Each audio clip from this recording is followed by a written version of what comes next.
please welcome my guest for today, AmeDoll. Oh, again, sorry, we're a touch late. We're just fashionably late. We're fashionably late. We're doing fine. We're doing great. AmeDoll, welcome in. Obviously, there are plenty of folks in chat who are already familiar with you, but for anyone who might not be, if you could introduce yourself. Hello, I'm AmeDoll, your Necropolitan cat girl. Love all things monster boy and monster girl. I'm usually 120% lewd, but you can call me Banana Split. Hello, everyone. I'm glad you could show up. I appreciate that you saw the notification too if you're here from Discord. But yeah, Jay invited me on today, and yeah, Angelica's right. We're having a Sesame Street kind of thingy. Today's show is brought to you today by the letter J. Haha! How have I never thought of that before? Like, I actually have. So smart. I have a Kermit the Frog Muppet Show emote that I use from 7TV, which I love. How have I not thought of? This episode is brought to you by the letter J. Like, you're very, very smart. You're very, very smart. Angelica is one of the sharpest tools in the shed that I know. But yes, thank you so much for taking time out of your busy schedule, and it's busier than ever right now because I'm currently interrupting a subathon. You're in, like, I just woke day up, 3. sorry. But I usually make a point to try and avoid inviting folks on when I know they're in the middle of a subathon, that, like, I'll wait until someone's done with an ongoing one before inviting them, or usually I'll try to schedule it before they start. We had been in talks for which day would work best, and you mentioned along the way, oh yeah, I'm going to be starting a subathon a couple days prior. I can take a break. And I was like, okay, if you're sure about that, but here we are, and that you are, I think, what will be your 4th day, and some Yes. 1,500 subs in, getting dangerously close to the Nikkei Smasher Pass goal, if memory serves. What do you mean dangerously close? That's exciting. Listen, if you give me hot anime women and a time to, like, talk about why I like or don't like them, like, that just makes me happy. I get to run my mouth on aesthetics. Like, that just makes the happy chemicals go wee. Yeah, I get the feeling that even if you didn't end up hitting that goal, you'd find an excuse to do it at some point, but I'm pretty sure gonna hit that goal. I hope so. It's gonna be great. Yeah, I've obviously seen Nikkei. How many characters are in that game? And let's not even bother counting collabs, because I know they've done stuff with, like, Nier Automata and a bunch of others, but how many do you even know approximately how many you're gonna have to rate if you hit that goal? I don't actually know by, like, number standard how many there are. I've only just started playing recently. But there are quite a few, including NPC characters that have been locked behind the NPC wall. I don't even know if they'd count for ranking. But no, I genuinely don't know. All I know is that they're very pretty, and there are some that fall into the category of no, and there are some that fall into the category of yes. Yes, indeed. A quick search says 103 characters. My guess is that's less probably than Pokemon. It's still less than Pokemon. My guess is that's probably only counting playable characters, that if you end up putting in NPCs, you might get, I don't know, 150, 200, still less than Pokemon. I have not ventured into a Pokemon Smasher Pass before because that would take forever. Have you ever actually done one of those? My very first subathon, yes, I did, and I went through, I think it was up until Sword and Shield, because that was what was available at the time, so I think that was branching into the 1,000 category. I don't remember, no, I think it might have been 900. It was like high 900s. I think they hit 1,000 with the new generation for Scarlet Violet. Yeah, with Paldea and everything. Yeah. I know for my subathons that what I've done is that for a certain amount donated to charity, that I will do a single Smasher Pass of the donor's choice, that they can just name a Pokemon, and that ends up being a bit more efficient of, okay, who do you want to know about? Who do you want to question me about? What's the one that you would be waiting around for if I were to do an extended Smasher Pass anyways? Let's just get to what you want. Plus, that saves my time. No, I completely understand that. But you've already been starting things, but also still taking time for yourself, that you have a little blurb that says, Ame is away either at the gym, helping family, or sleeping. I think it's in that order that you are... Yes, it's specifically in that order. I don't sleep. I live in the walls of my gym. But that you've been very busy, and obviously you're also having this as your graduation subathon, that being the graduation that everybody does like to celebrate and hear about. Your graduation from university, so congratulations on that. Thank you. Also, if you're thinking, God, why did she put graduation as like the thing in her subathon? That's gonna make everyone panic. No, that was the whole idea. That's a marketing tactic now, that nobody can blame you for trying to go for shock value or for trying to mislead. You are saying the proper term for what you accomplished, and you should be proud of it. It's true. As long as I don't check my grade, I know that I passed. It's like Schrodinger's grades at the moment. It's like I know I did well, but I don't have an email saying I have to resit it, so it's okay. Yeah, the classic phrase of, C's get degrees, that at the end of the day, if you get the piece of paper, it doesn't really matter. Nobody really cares about the exact GPA. The fact that you finished it, you got it. That's the goal. And that if you're not getting an email saying, "Dear Miss AmeDoll, we regret to inform you that you will not be given your diploma," or something, as long as you don't get that email, that means that you passed. No, yeah, I know my grades were really high because they gave me an option for doing an honors and a master's degree. There you go, you're and flying. I was like, yeah, no, I'm good, thanks. I've had my run of like 5 years. I don't want to do another 2. Thank you, I'm gone. That when I graduated from college, as we call it over here in the States, that I considered, all right, do I want to go for a master's degree or something? And I considered that for an entire, I don't know, maybe 3 minutes before I said no. No, yeah, I initially planned because my university did 2 degrees. It was nutrition, which I had when I finished high school. I got we have a thing called an ATAR, which is basically how many points you have at the end of the year after studying to like put you into what options you have for university. And I was 3 points off of perfect because I decided one of the topics that I thought, I can just do a fun topic as like one of them for my final year of high school. And I did fashion and design because I was like, tee-hee haha, that'll be like my one like relaxing topic. Only to have that fuck me over for my final grade. And I was beside myself when I got into uni because they're like, oh yeah, you need like basically a perfect ATAR to do nutrition and dietetics, which is a double degree. And you can do a lateral transfer from nutrition into dietetics if you get like a good enough grade. So I got stuck in nutrition, which you only needed an ATAR of like 75. And I'm like, I'm sitting here with basically a 99. And I'm like, fucking Christ, I'm so mad. And it turned out to be the better option because you have to do dietetics and nutrition full time. And I didn't have time to do that with streaming and everything. So I managed to not only have things work out for me in the end and be able to do part-time university and then part-time streaming, but yeah, it just, for some reason it worked out. Yeah, so in the end, taking that one extra course was the right choice. That it made everything fall together. It did, in a really weird way. Yeah, life's full of funny things like that.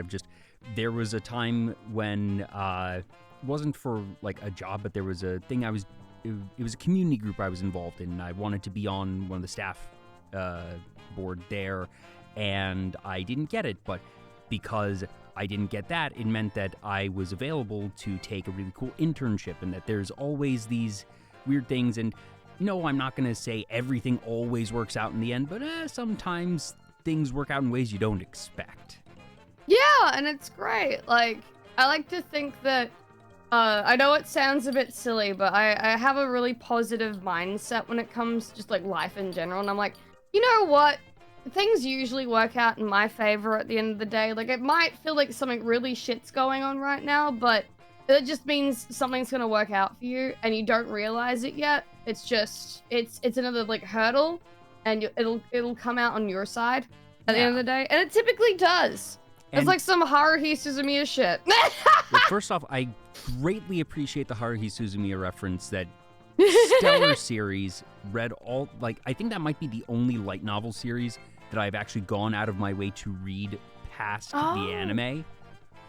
I forgot they have like a fuck ton of stuff after the anime, but it's not even that much actually. The anime covers 5 of the 10 books, so you're already halfway there. And if you haven't read the light novels, I definitely recommend them. I don't know which publisher does it off the top of my head, and especially not for Australian releases. In the US, if memory serves, I think it's Yen Press, but a quick Google search will get you where you need to go for that. That's okay. I'll very legally read it on the internet. Ah, yes.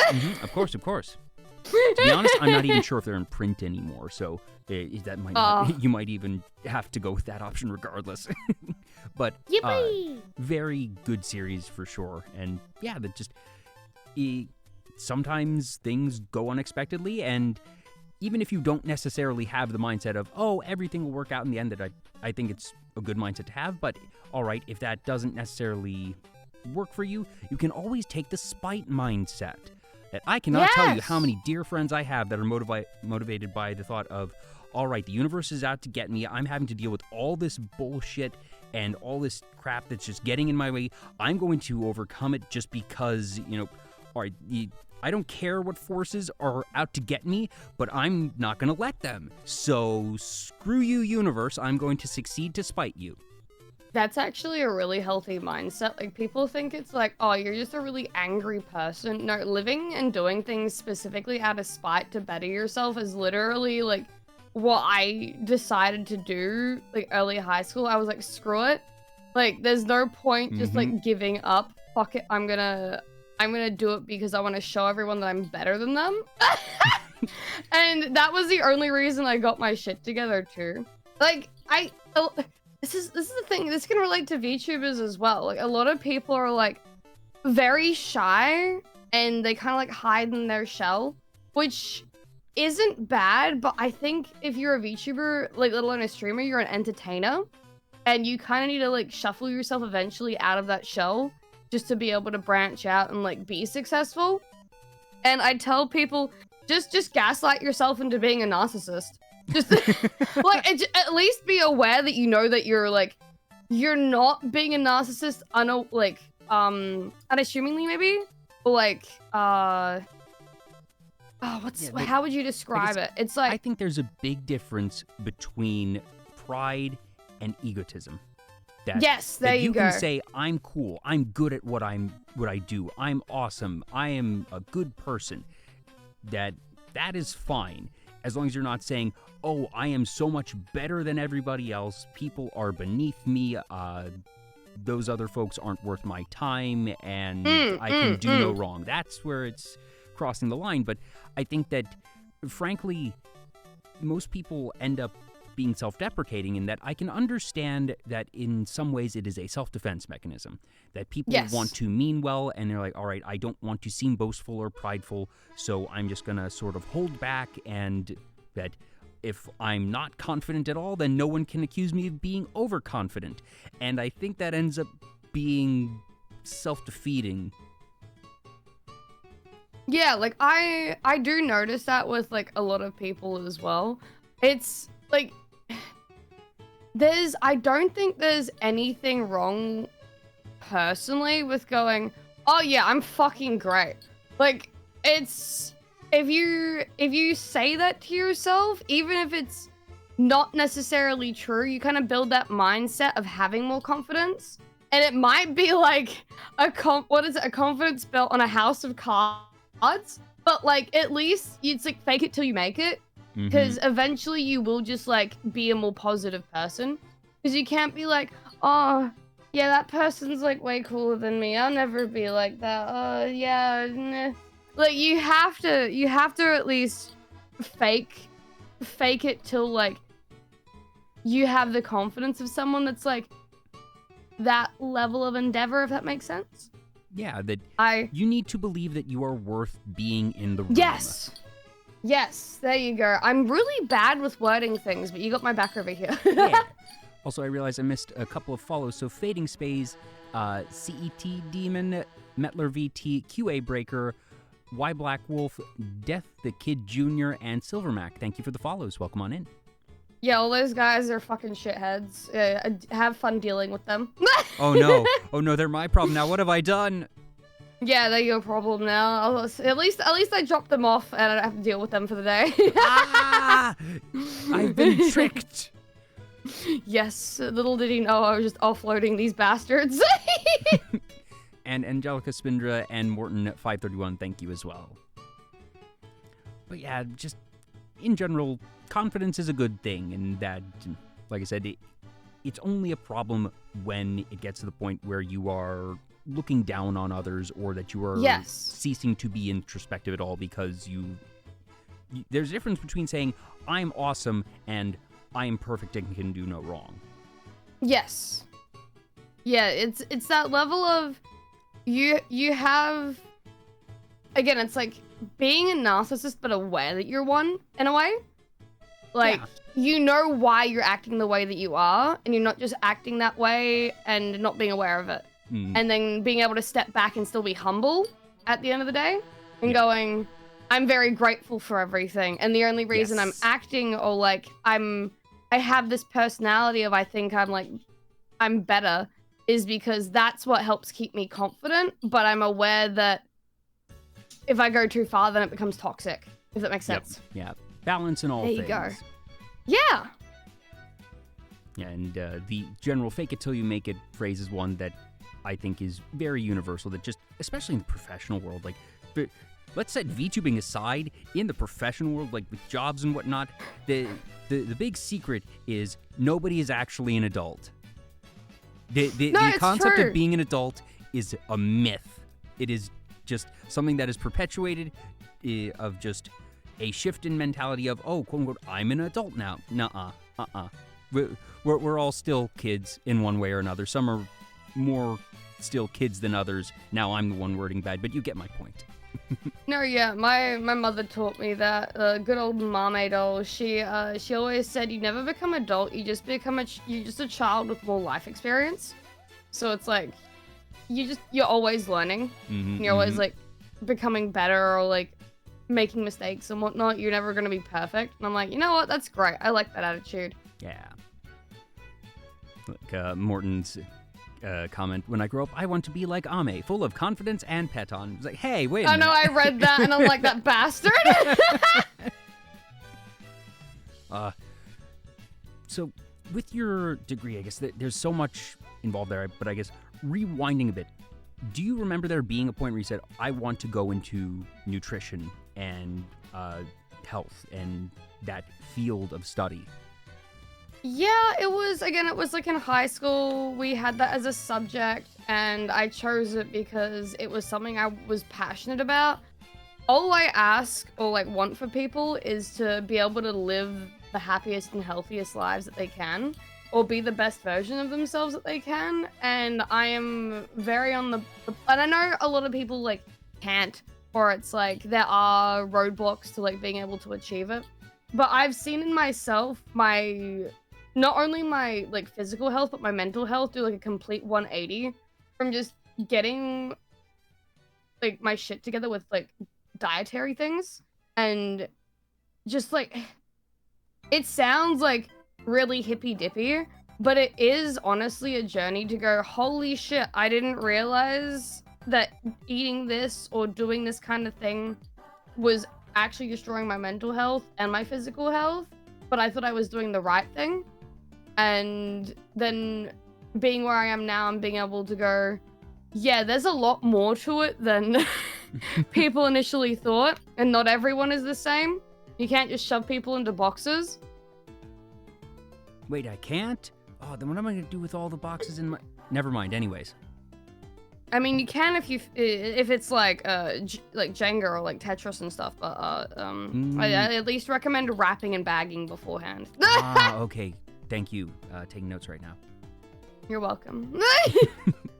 But yeah, I certainly do not have the level of knowledge and experience in that field as you, but even just small things in my everyday life that for me health and diet is a very loose concept that I don't count calories. I'm not tracking things much, but I try to be mildly mindful of what I eat in a given day. Of just sort of, glance at the nutrition facts on the back of the box and be like, okay, this thing was high in saturated fat, so let's maybe have something with lower saturated fat for dinner. And all right, I'm not gonna have too much in terms of like really sugary things in a day. I'm gonna have maybe 1-2 caffeinated beverages in a day. That it's never for me super rigid, but just I found being that little bit mindful even goes a long way. And obviously, if you are even more mindful, if you have something a bit more regimented and that is fitted to you personally, especially if you're working someone who really knows what they're talking about, like a nutritionist,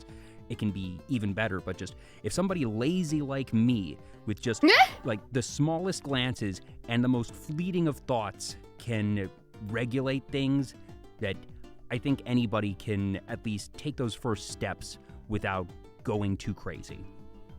I like to imagine that most VTubers, if not streamers, diet is basically a Tasmanian like devil. If you've ever seen like that Looney Tunes cartoon. Yeah, like it just fucking eats everything in sight or like whatever they can get their hands on. And I was like, all right, it's time to stream, I guess. And especially... But no, yeah. Well, go ahead, sorry. I was going to say, for folks that do content full-time and that, goodness knows, over the past several years when going outside wasn't an option for a good while, that, sometimes things get a bit more lax, and that I can understand how people wind up where they wind up. But no, yeah, like I didn't blame anyone if they like stopped doing like whatever it was that they were when like everything like kind of like locked down. I know one of my friends from university, she's a bodybuilder.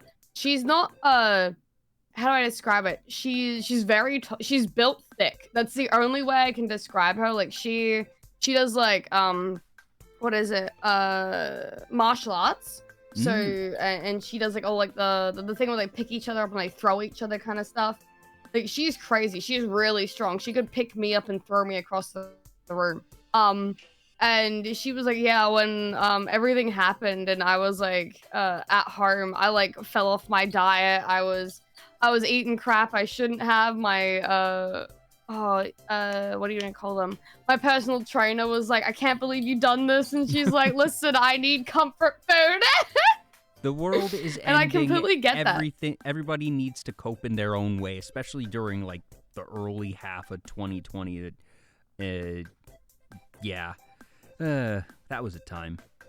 Yes, but I feel like it was a really good time for a lot of people. Like, I think things have positives to them, and I don't think a lot of the VTubers we have now would be as big as they are if it wasn't for that like initial shutdown. No question at all that one of the big silver linings of the pandemic was that it created just a situation that so few people could have ever envisioned, and the ripple effects of that situation created a lot of opportunity for a lot of people. That there were folks that lost their jobs and were saying, okay, I don't have anything to do right now, might as well stream.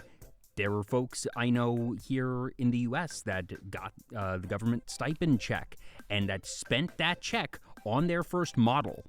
And that's exactly what the government wanted. They wanted people to spend money to stimulate the economy, and that wasn't necessarily spent on the exact product or whatever that people would have expected. No, but they spent that money. They put it towards something. They put it towards their own business. That is literally what that money was for.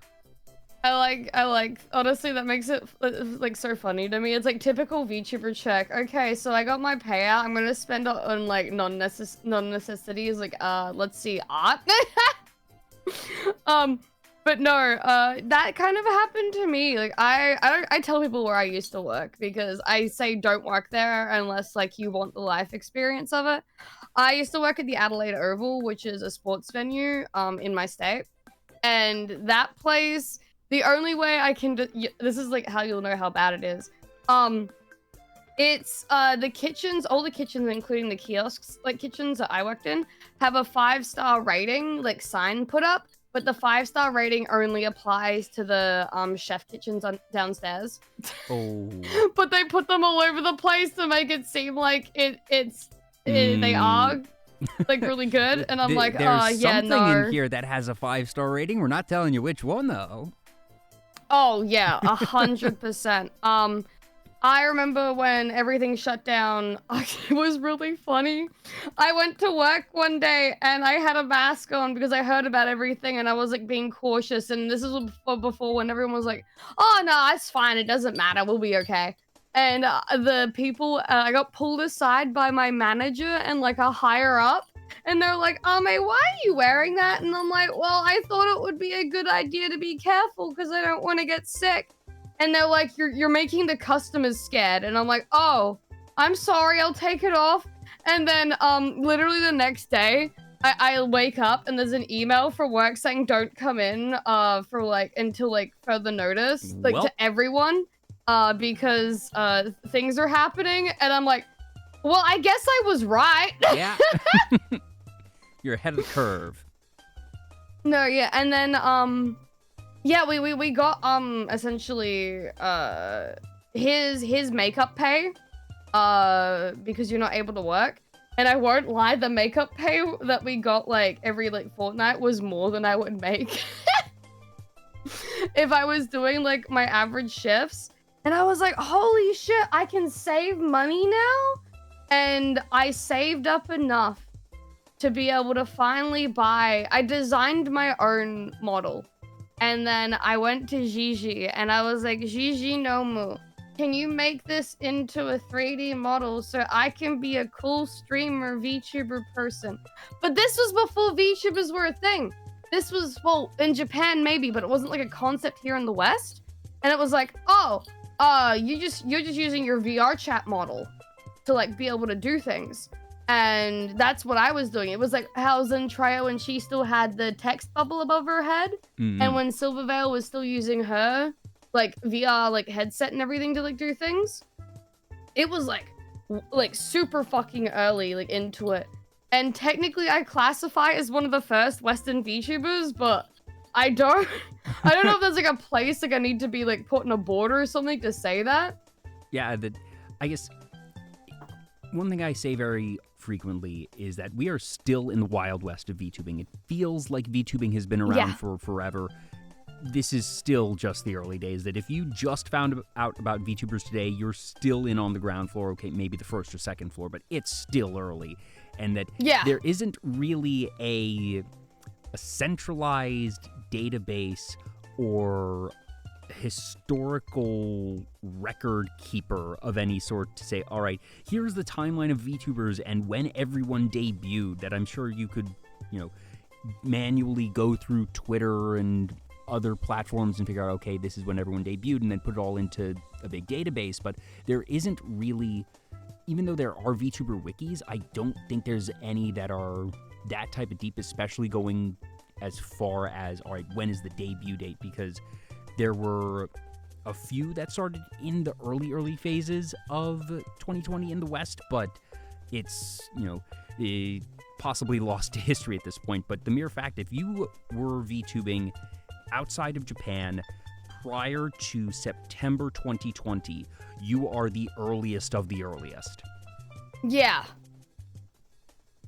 And that, like 100% with that one.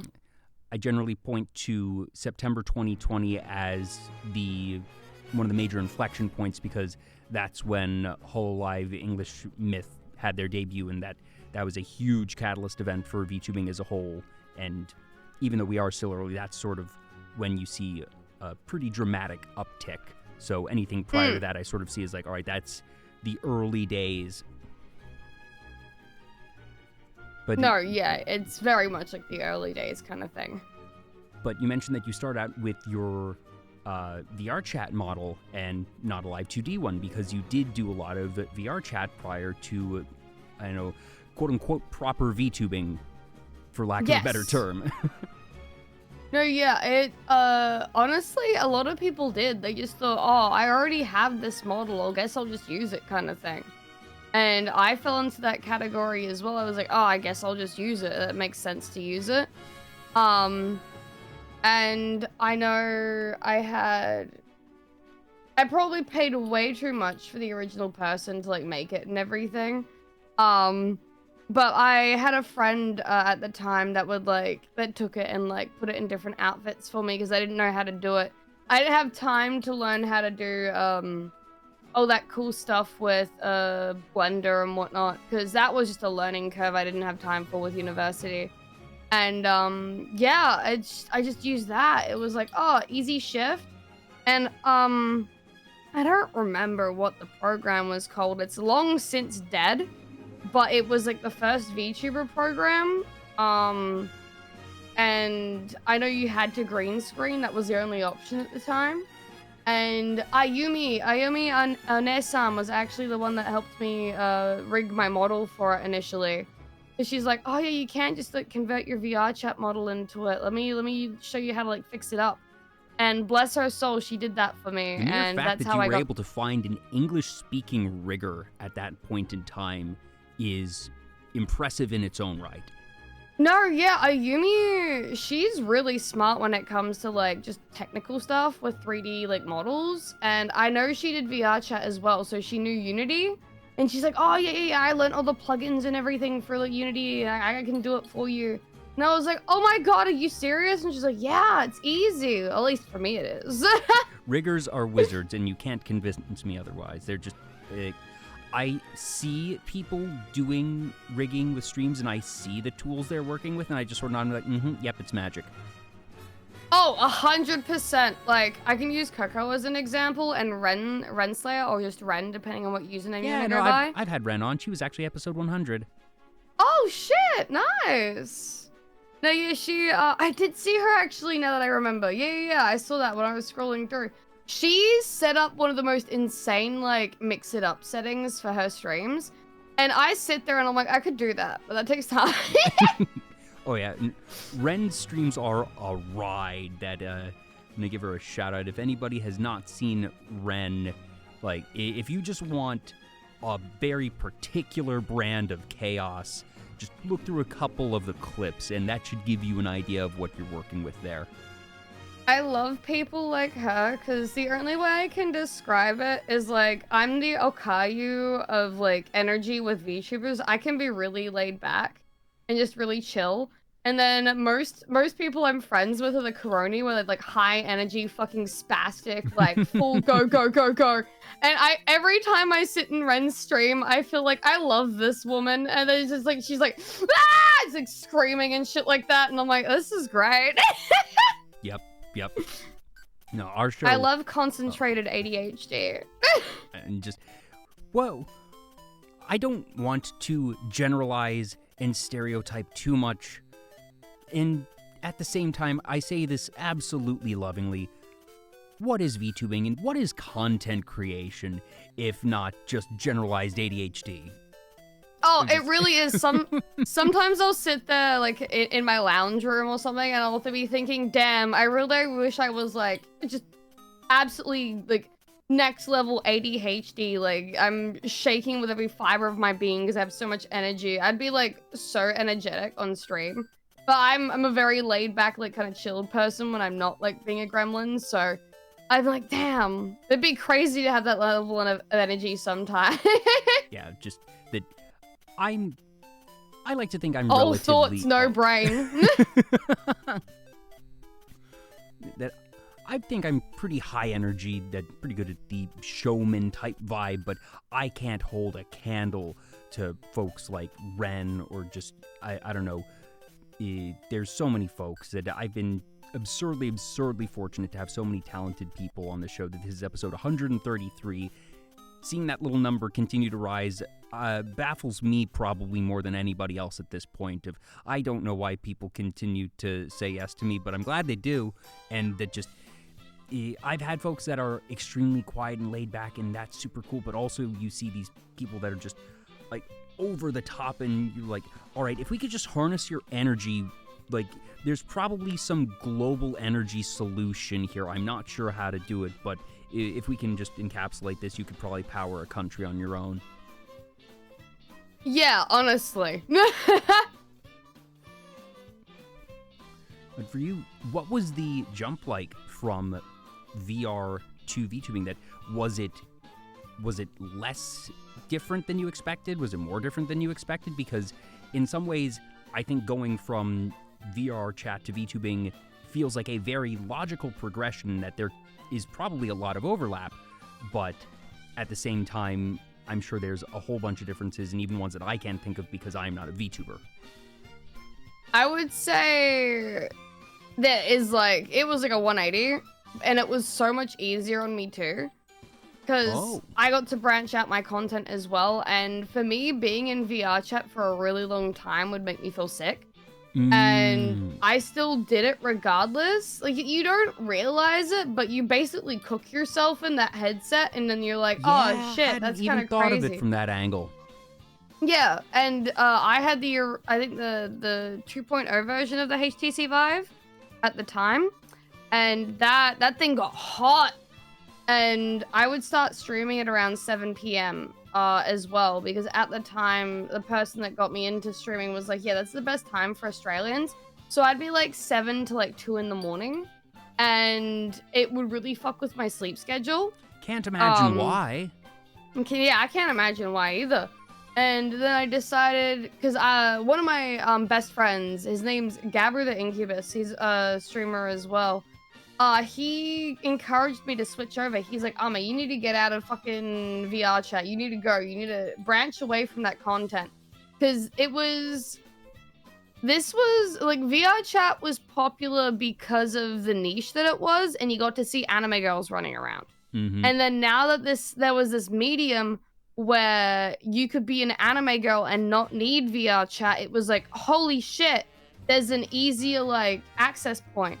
Like, the level for entry had dropped, if that makes sense. And it was easy to get into. Which was a great thing, because now we have all the VTubers we do now. Because in some ways, I would think that VR chat would be a lower barrier to entry, because you don't need to have a custom model. You don't need to have, well... Oh, true. I guess... if you want to do good VR chat content, you do need specialized hardware, and that you need tracking of some sort, that you can technically do VR chat with just a keyboard and mouse, but you're going to have extremely limited movement for anything there. So, yeah, I guess that the jump from that to just being able to use your phone as a tracker does end up in some ways actually being a lower barrier to entry. Yeah, it just... how do I describe it? Again, like, you need all that gear to be able to do VR chat, and while it's probably cheaper now than it was, like, years ago to be able to get everything that you do need, it's... You can just grab, like, a random model in VR chat, but there are, like, ways. You can do PNG tubers now with VTubing, and that's considered acceptable for, like, entry, like, standards and whatnot. And sorry, I forgot where I was going with that. Hold on, remind me what we were talking about. No, the brain just fucking left me. I'm sorry. It's all good. Yeah, I looked at the time and my brain was like, oh god. But you mentioned PNG tubing and the other methods of entry, I suppose, for VTubing, and that you're right, that everything from PNG tubing to just using a stock model or recoloring a stock model, that you don't need the super custom, professionally rigged setup, that there's lots of ways in, and certainly now more than ever.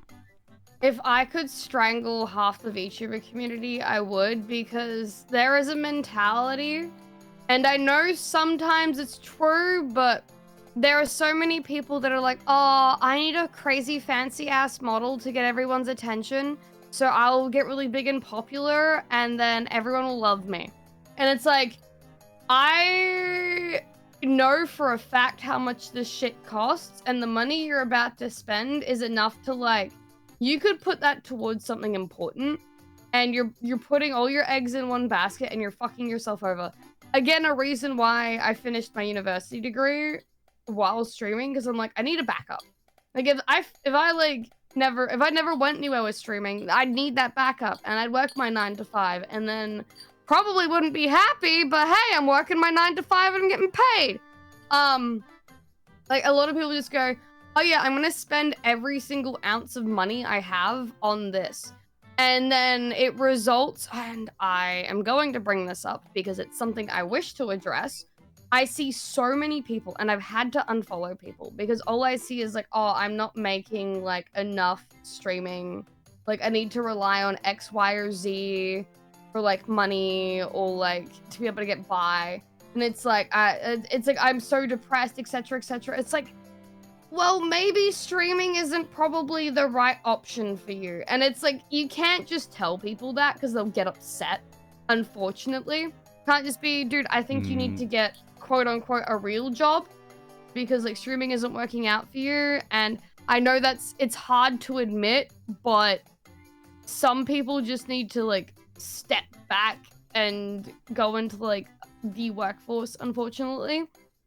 Or at the very least, step away and be able to sort of take a breather, reevaluate that it's not saying, all right, stop streaming, stop making content and never ever come back. It's okay. Yeah. All right, things clearly aren't working out quite as you'd hoped at this point in time, and that if you're struggling financially, if rent is a problem, if you are stressing out over if you can pay rent or not, maybe it is best to find something more reliable and then come back once you have your safety net in place. I agree with that so much. And unfortunately, I've worked with artists that would like talk to me about stuff, like, and how they're feeling. And they'd be like, the amount of people that have commissioned me, they're like, can I get like a cheaper model because I can't afford to spend the full amount because I have to pay rent or pay bills. It's like, why are you getting this done if you're already like, you shouldn't spend money you don't have, kind of thing. Mm-hmm. And that links back into VTubing. Like, if you don't have the money for it, don't go out and spend like, it sounds absurd, but I know this for a fact that people have done this. Don't go out and spend like 10K on getting a model like made and rigged and everything. Because it's not, I know there's the whole mentality of spend money to make money when it comes to VTubing, but it's not a guarantee that you will make that money back. Yeah. And you have to... Go ahead, sorry. I feel like that is... I feel like that is becoming less frequent. That you're absolutely right that has been a problem, and that certainly it happens every day to a certain amount. But I feel like what we're discussing right now is fortunately becoming broader knowledge, is becoming more common knowledge, and that it has been nice to see that little progression of just, I feel like you saw a lot of folks over-investing in the VTuber quote-unquote boom of late 2020, 2021, 22, and that they just either jumped in without thinking or made assumptions on what the returns would be, and like you said, wound up in not good financial places. And I do feel like while we're still seeing just as many VTubers as ever debut, I feel like we're seeing people have smaller scale debuts, and I think that is a good thing. Yeah. Like, you don't need... Like, I tell people all the time, and I've had friends talk to me about it too, like, when they're getting models made and whatever, and they're like, Ame, should I get this, this, and this done? And I'll look them in the fucking eye, basically, and I'll be like, are you gonna use that on stream? Like, how often are you gonna do that? Like, do you really need this toggle or that toggle? Is it gonna be something that is part of your stream?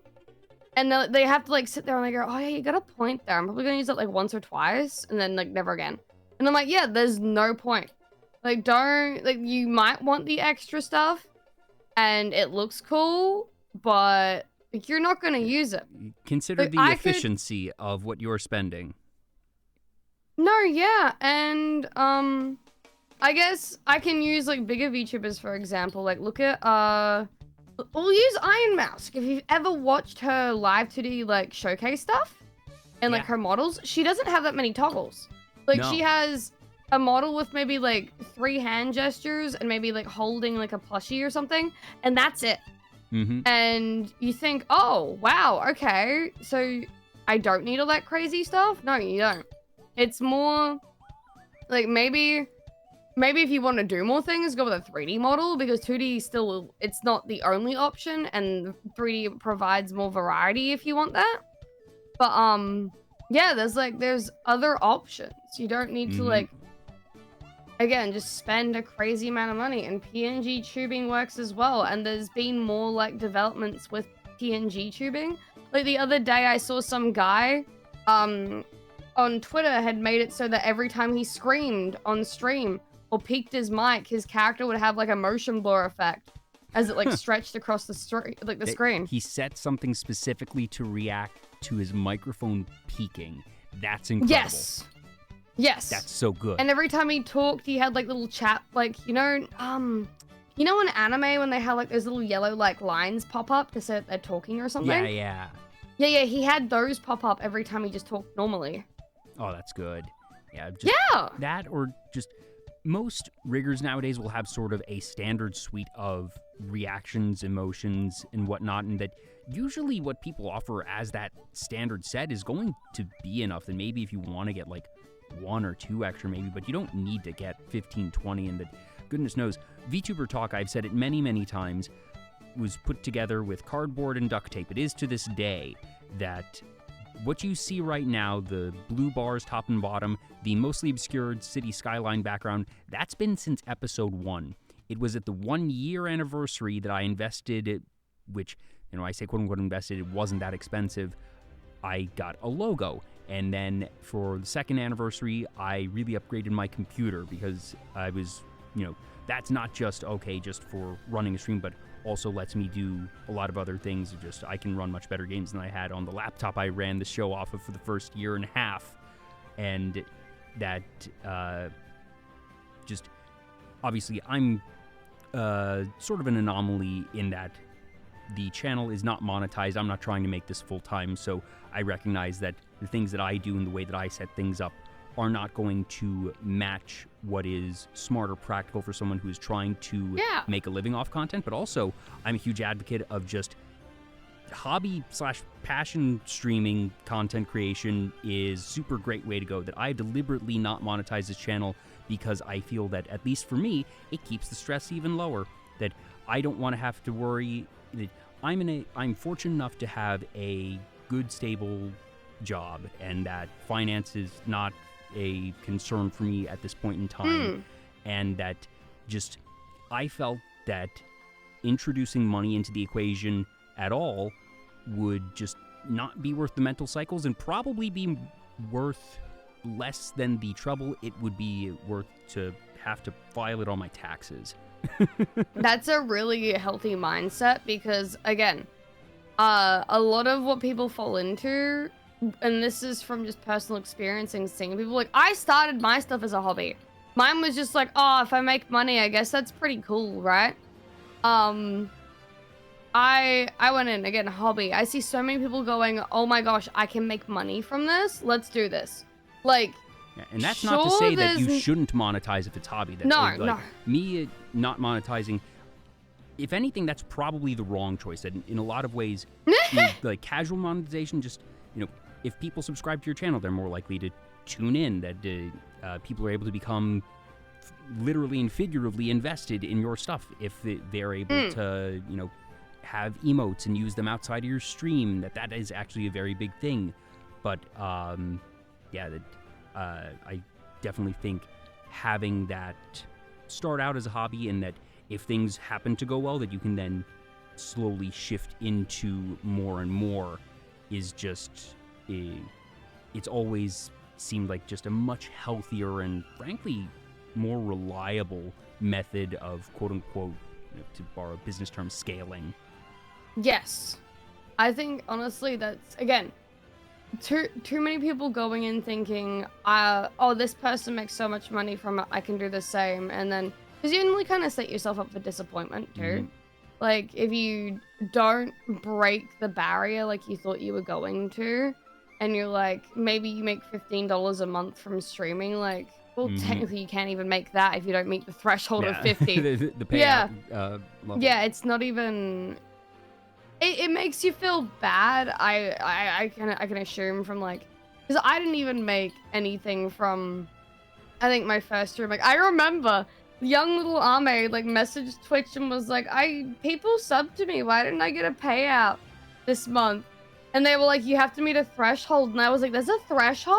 And I looked and I'm like, oh, so I have to make $100 to, like, get a, this is before they did the 50 thing. Mm-hmm. I have to make $100 before I get a payout. And they're like, yeah, and you only made like 15. I'm like, oh, okay. Okay. I was like really sad about that, but I've learned from that. It was like an experience. Yeah. And it's not, again, like, it's not easy, but some people are able to do it, some people aren't.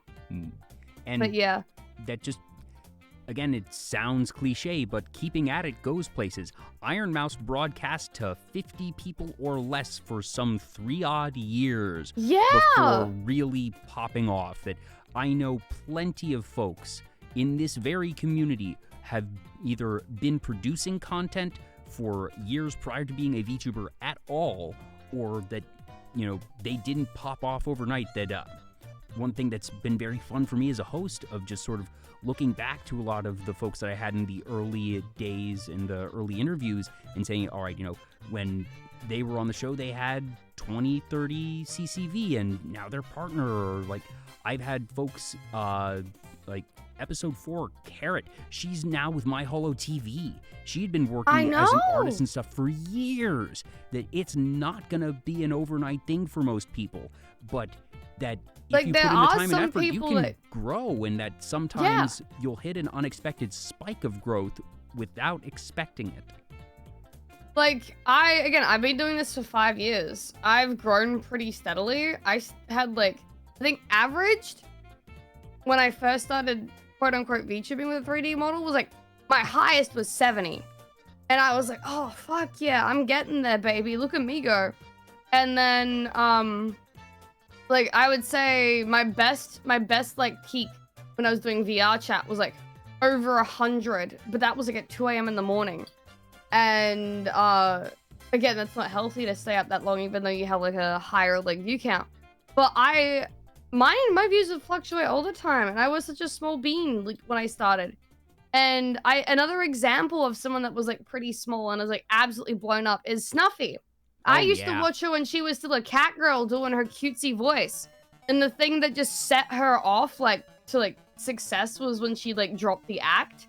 And I was like, oh my god. Like, that is one of my favorite things of when people are doing all right with something that is perhaps a bit forced because they think that is what sells, and then experiencing extreme growth when they drop it and are just themselves or just use their natural voice. That I've seen a good handful of people go through that, and it's magical every time. One of my favorite people in the entire world is Savi, and I don't know if you've seen her recently. She's a later night streamer. Savvy Senpai? Oh, yes, I do know Savvy. Yes, I do. She's been around for a while, and she used to do the kind of, like, cutesy thing as well, and she embraced recently just being herself and being an absolute fucking chat. I love her, dude. Oh, she's amazing. Great. She's so good. Yeah, and she's honestly, she's pure ADHD with, like, how much, like, she talks on the stream, and I love that. And she just goes on and on and on, like, about, like, what she's doing, and talking with chat and the games and whatnot. And she's just so authentic and natural, and you see how well she's doing, and you can consider her, like, a newer streamer as well. And she's amazing. It's one of those, like, people that just comes out of nowhere, and once they're just authentic about themselves, they do so well. And a lot of people, I think, do fall into that category. They think they have to pretend to be something they're not. And I know VTubing is, like, kind of acting in itself, but you know what I mean, right? Like, yeah. I do find a lot more of the authentic people do better compared to those that, like, fake themselves, like, 100%. Mm-hmm. And that, you know, that's not to say that there is something wrong with putting on an actor, putting on a voice. That's totally fine. And that for some people that's preferred. It makes them legitimately more comfortable. Some people just have more fun, that they love voice acting, and that for them having a voice that isn't their own is an appeal to stream, and that makes it even better. And that's totally cool. Like, great example, Cabal. Just he loves the voice act, and that for him that he just delights in the cackling and the fun, creepy horror voice that he's able to do. And it's been cool to also see him hone it, that he used to only be able to stream 3-4 hours at a time, and it was because his vocal cords would get tired, and he's like, I can't hold this for more than a couple of hours at a time, and that it's part of my brand, but also just something I enjoy, so I'm gonna stop streams after a certain amount of hours, make sure I don't harm my vocal cords. Totally understandable. But that as time went on, he was able to stream longer and longer and longer because his vocal cords had that practice and were able to build up that endurance, and by the end, he was doing, 8-12 hour streams. He recently shifted over and is going to be focusing more on YouTube content, but goodness knows that just he was able to grow in a physical sense. His vocal cords grew over the years because that was something that he loved, and that for him was a big appeal of doing VTubing and content creation. So obviously there is both. For some, doing an act, doing a voice is the wrong thing, and for some it is absolutely the right thing. Yeah, and I love that. It's, again, it just depends on how you do it. Like, again, Cabal, you can tell he's authentic about himself and who he is, but he has that acting part of it too. Mm-hmm. So it's that perfect blend. Yes. But yeah. And just like nutrition, there is no one set correct answer for everybody. There you go. Tying it all back, baby. Let's go. Yes. But I'm sure there's like other things like you'd want to talk about. Sorry I took us off on like a tangent there. The show is called Vtuber Talk. It's about talking, it's about tangents. You're doing it right, don't worry. At least I'm doing something right today. No, I'm waking up late. Heck, we just went through a couple folks of just, you were talking about one of the things that you love about Savvy is the fact that she just talks so much, and goodness knows, that's the secret. That's all I look for when I try and invite guests on the show. I literally just tune into streams and are like, all right, are they talking? Do I think I could talk with this person for a couple of hours? That's about it. Yeah, I fall into the category of I don't know what a conversation is until like you get me talking. But that's part of my job as the host, and that I'm relatively confident in my ability to get conversations spun up, and that I know that, some people are able to just generate conversations and start some naturally. Some you need to get the ball rolling, but once you get them rolling, they're good, and that I'm able to work with that. Yeah. Wrapping back to nutrition, so I'm curious, for you, what is sort of, I guess I'm trying to figure out how to phrase this properly. What, if you're comfortable saying, what is your diet like? What works for you? Well,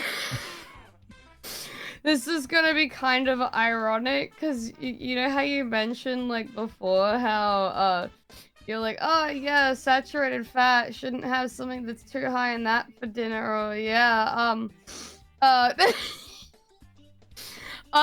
of my viewers, know how, I have to eat, but, I guess the TLDR of it is I made some really bad mistakes in high school with diet, and it fucked me up permanently because there were red flags that I had when I was a kid that not even my parents really my dad picked up on something was wrong, but my mum just thought it was like, oh, it's typical child behavior where it's like the food makes their tummy sicky, because we're kind of taught in nutrition and when raising kids that you have to introduce a food, like, I think it's like 7 times to a child before they, like, eat it properly and whatnot.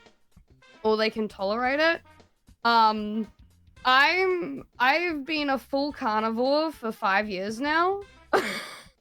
So when we say full carnivore, because I'm familiar with the fact that you really enjoy meat, so do I, that I said yesterday, you're my favorite cat girl VTuber. You're the only cat girl VTuber that I know, but that's besides the point.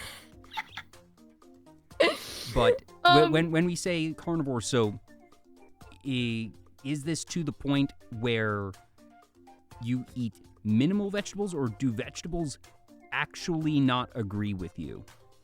Vegetables don't agree with me. I found out that I've never done tests for it, so it's never like official, but through trial and error, I'm a little scuffed. I'm built in a very unorthodox manner.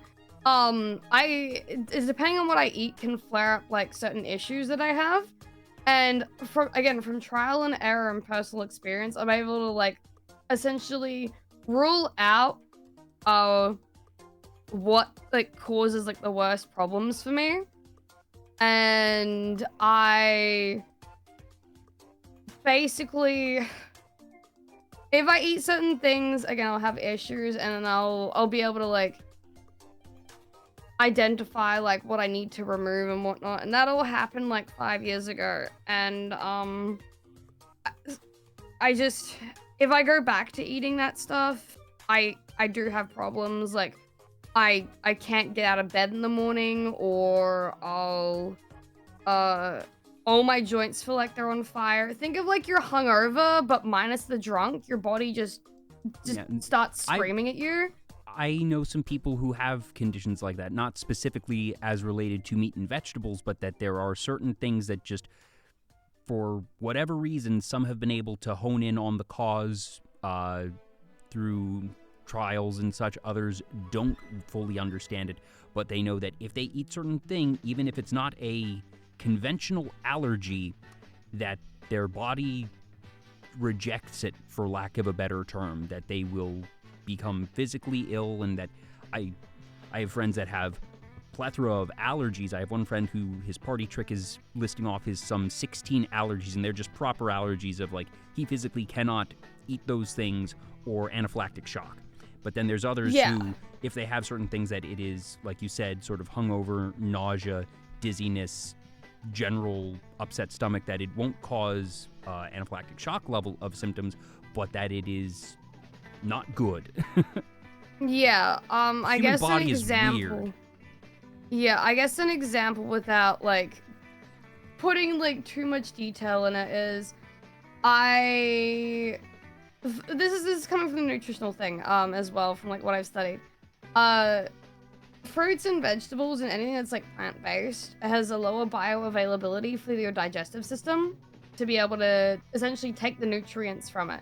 So if I were to say have 100 grams of red meat and 100 grams of spinach, you're only going to say get 40% of the iron from spinach, and then you get 80% from the meat, right? Mm-hmm. So like it's not equal. It might look like that on paper, but it's not for your body. And I did not realize that my body did not digest non-bioavailable or like lower bioavailability food very well. And I was vegan through a portion of high school. And wait a minute, from everything you've just told me, being vegan is literally the worst thing possible for you. Yes, and it was for the time that I was, because I did end up in hospital twice because of it and couldn't figure out what I was doing wrong. Yeah, because, stereotypically, vegan is a super healthy lifestyle, and that it's supposed to be something that is supposed to really improve health, and that it's supposed to be very good for you. So I can sort of see how, all right, you're having a diet that you think is supposed to be good for you, and that when you get sick or have issues, that's not where your suspicions go.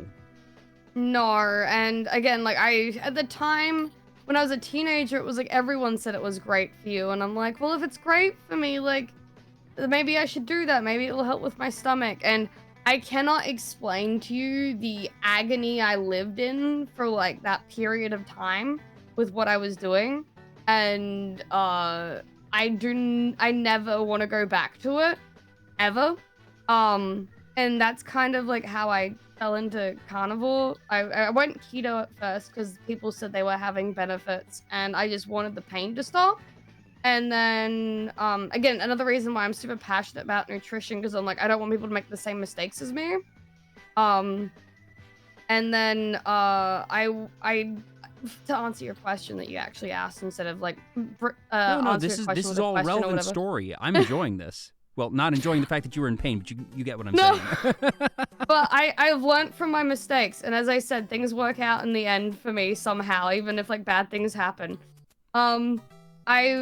again, full carnivore for 5 years, and that basically means the elimination of all plant-based products. So I think I do have coffee, and I experiment with things here and there with, like, say, like, sweeteners, like monk fruit sweetener or, like, stevia, and I can tell when I have issues with some things. Like, I cannot do... If you have a dye in a food, that's it. That's game over for me. Like, I'll have a reaction to that, so I can't have anything with dyes. And even if I have dairy, I have to make sure there's no, like, additives in the dairy, otherwise, like, I'll have an issue. Or I'll have, like, a flare-up of an issue. And, so I think my diet for, like, the past 5 years has been meat, eggs, dairy, but only cheese, and specifically hard cheeses and sometimes soft cheeses, and then, organ meats. And that's basically it, with, like, salt. So grain is also off the table, it sounds like? Grain is very much off the table because that's my biggest trigger for, like, inflammation and anything. Like, I have, like, I tore my rotary cuff back in high school thinking I was invincible, and that it would be fine, that if I kept exercising on it, and that it would recover because I was young and dumb. And if I have anything, like, even as much as, like, an example could be someone used the cutting board to, like, cut bread, and they didn't clean it off properly, and I put something that I'm eating, it'll set me off, and I will either break out in, like, a rash, or I can, like, all my joints start to ache. It's stupid bad, but it's that bad. It's like a peanut allergy for people. Like, even traces of it will, like, fuck them up. So, how did you eventually hone in on, all right, it's the vegan diet that's causing an issue? Was it something that you were working with your doctor and you eventually honed in on it? Was it something that you sort of realized, wait a minute, I feel really bad after I'm eating. Wait a minute. I think, the second hospital visit where they're like, yeah, you're really malnourished, and I'm like, well, Excuse me? Yeah, it's like, but I'm eating so much. What do you mean malnourished? And it's, I was like, I don't understand. And again, like, I just started, like, listening around to different groups, and I saw people that were, like, going through the same things as me on the same diet, and I'm like, oh, it's all coming together now. Maybe this isn't right. Maybe everything I've been told isn't right. Maybe that nutrition stuff where they're like, oh yeah, plant-based is amazing for you isn't right.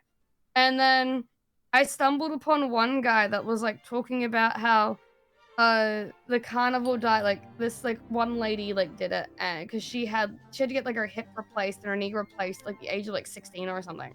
And I was like, oh my god, what the fuck?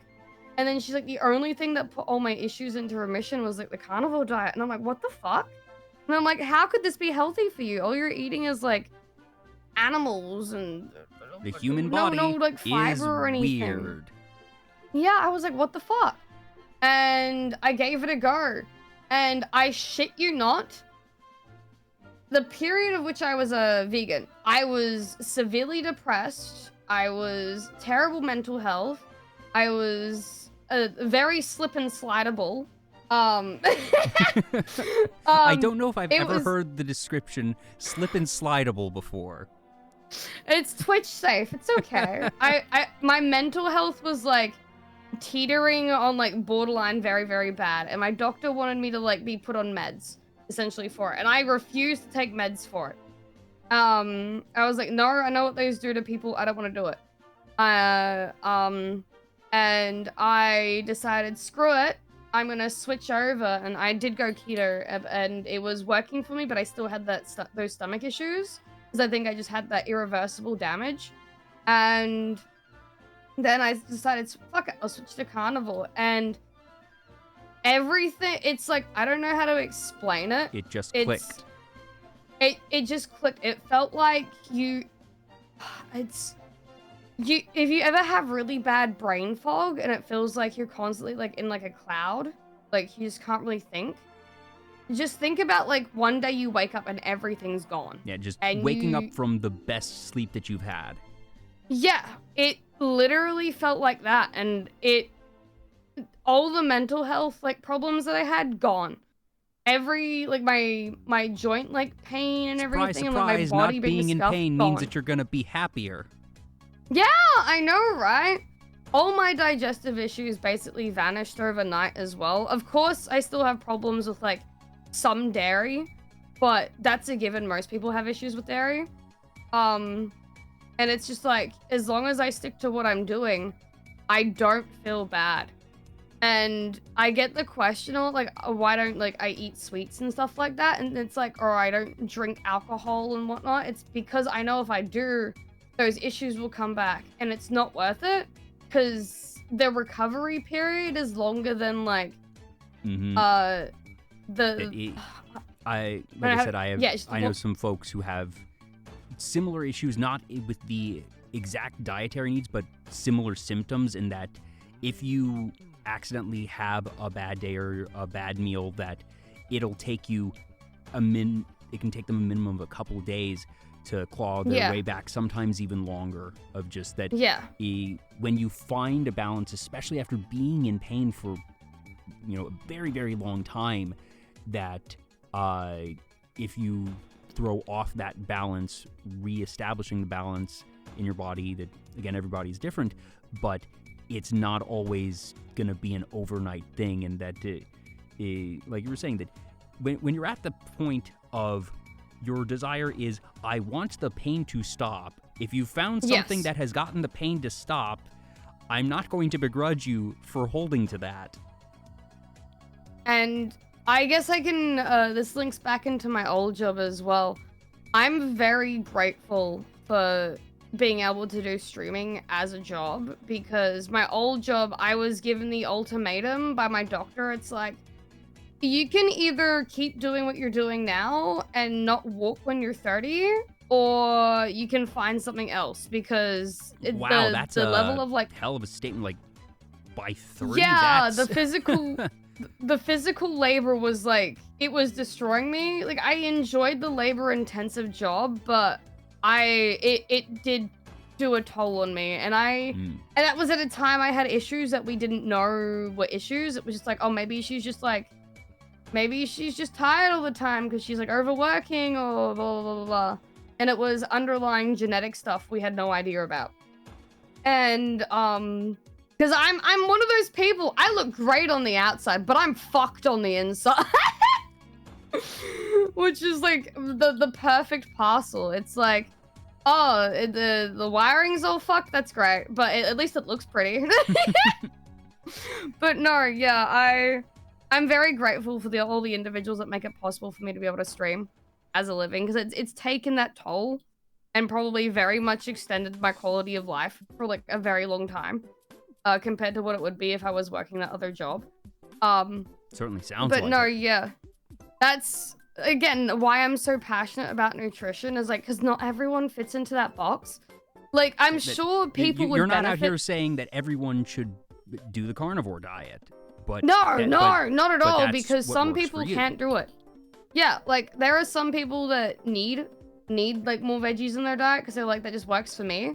Some people can do what I do and feel great, or some people might do what I do and be like, what the fuck? This is the worst thing ever. Like, again, like, yeah, it can be the worst thing ever. Like, I guess I can use my mother as an example. She thinks I'm fucking psycho. She's like, I see that your mental health and your physical health and everything has gotten better, and we don't have to worry about you anymore, but I could never do what you do. She goes, I could never. She's like, maybe I picked up the wrong child at the hospital. I could never.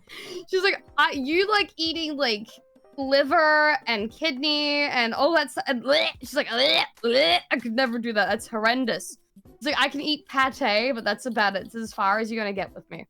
And I'm just like, yeah, I mean, if it works, it works. Like, I have the attitude of, if no one else is gonna do it, you have to do it. Like, yeah, it's one of those things. Yeah, just suck it up and do it. Like, you have to do something eventually. You can't just keep putting it off. From a nutrition standpoint, do you need to take any vitamins? Is there anything that the carnivore diet is just simply not able to deliver, that you take a dietary supplement to cover those spots? Or are you able to find a spread of different things in the carnivore diet that covers all the bases? There's a lot of misconception when it comes to this. Some people tell you can survive off of muscle meat alone, but I don't encourage that because I believe you do need a little bit of variety with the diet. And by variety, I mean like organ meats, because like say beef liver, for example, or any type of liver, as long as it's the animal's like raised properly and it's like grass fed, it'll have like a really good nutritional profile, and you'll be able to get basically all the vitamins you need from that. And you can take a supplement if you feel it's necessary, but you might overdo it. The only time I recommend a supplement is if you're only doing muscle meat, or maybe you're just getting into things. Because one issue some people have is there's not a lot of magnesium in the diet naturally, because, again, like when we were Unga Bunga, caveman, bonk animal, there was more like apparently magnesium in like the water or what. I don't remember. There's like this whole thing where like there's more magnesium as a natural source, but we don't have that as available now. So some people do need magnesium to supplement. I sometimes use the supplement with magnesium. I don't unless I get like muscle cramps now. Because like that's like a huge thing with muscle cramps. But you don't really need to supplement.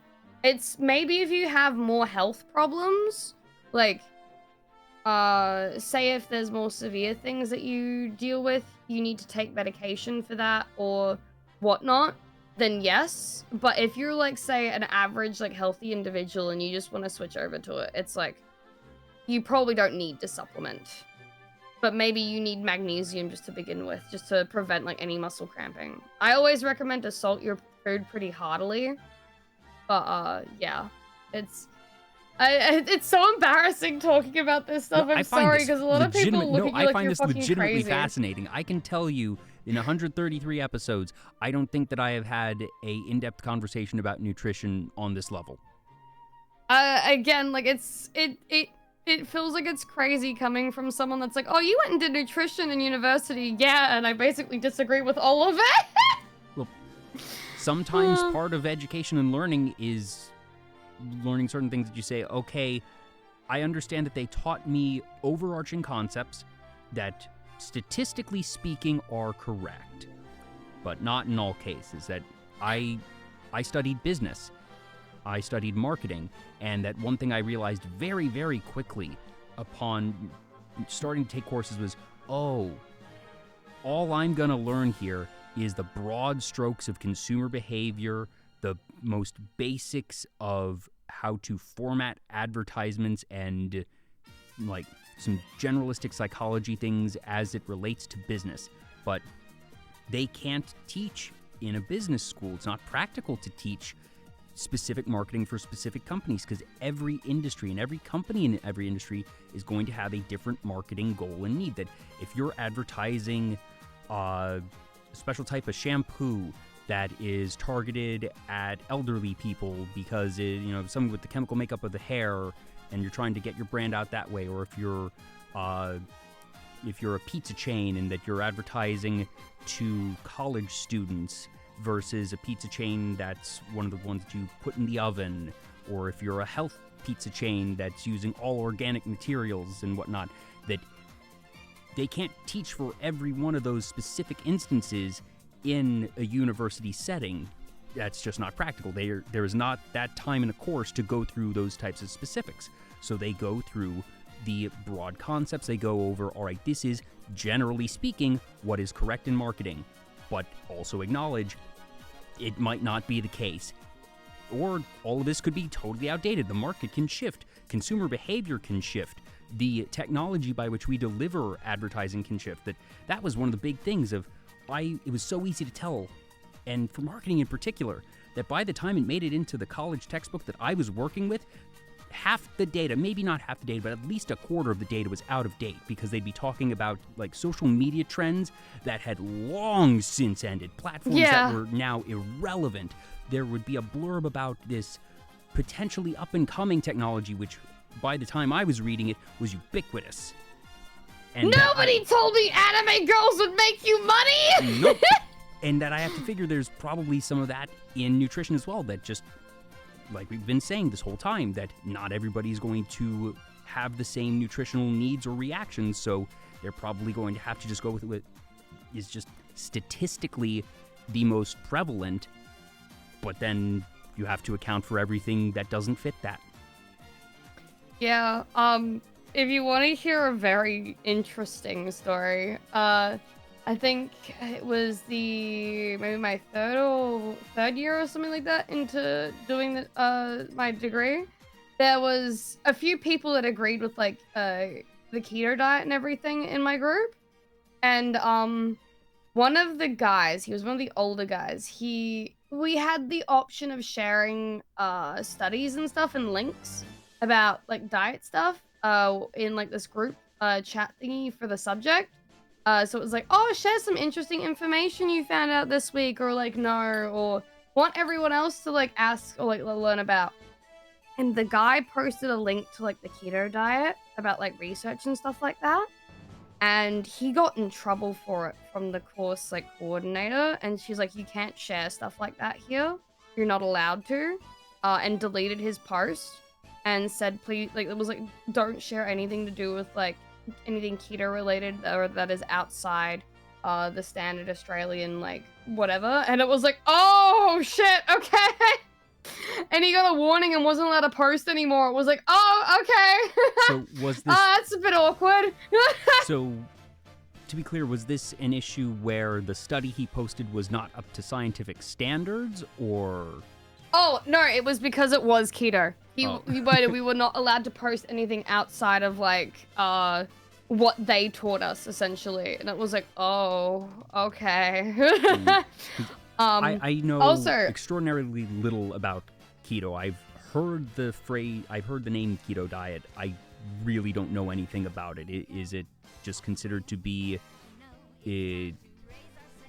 not good or unfounded, or was it's considered, because it's like a high fat diet with like low fiber, so you still eat vegetables, but it's like you're from top to bottom, what you eat the most is fat, protein, and then carbohydrates. It's like a maximum of like 50 to 100 grams of carbohydrates, depending on like your dietary needs and what you're doing. And that's very little compared to like what we're recommended. And essentially you're not allowed to promote a high saturated fat, like animal-based diet. You have to, it's like, oh, you need grain, fiber, vegetables, this, that, and the other. And people get very mad at you outside of, like, especially in, like, the nutrition, like, job area. Like, you kind of get ousted if you recommend anything else. And they encourage us not to recommend anything else to people, and it gets a little bit concerning, because it's like, oh, well, what if something doesn't work for someone and you want them to like try something else? It's like, well, maybe they're like, oh, bad idea, don't do that. And it's like, oh, okay. We have to stick to like politics still exists even within science. Yes, it's a little unfortunate. It's also unfortunate that they got caught for taking payments from big cereal companies a couple years back to fund research. So, yeah. I remember I actually asked my teacher about that this year, and she was like, oh, yeah, that. I love it when shit gets caught. It's fun. Yeah, there's a lot of like drama and shit going on. That's why I don't like talking about this stuff too much, because it gets crazy. It's like, oh, there's a whole rabbit hole. It's like, yeah, there's a rabbit hole. Everything is a rabbit hole if you look hard enough. It's true. Maybe I should make an iceberg on it. But yeah, nutrition stuff kind of crazy. Elisar Alkaran, I'm hoping I'm pronouncing that properly, asked a question that is probably meant to sound funny, but still actually dovetails into something I am curious about. And they say, how to make the liver taste good.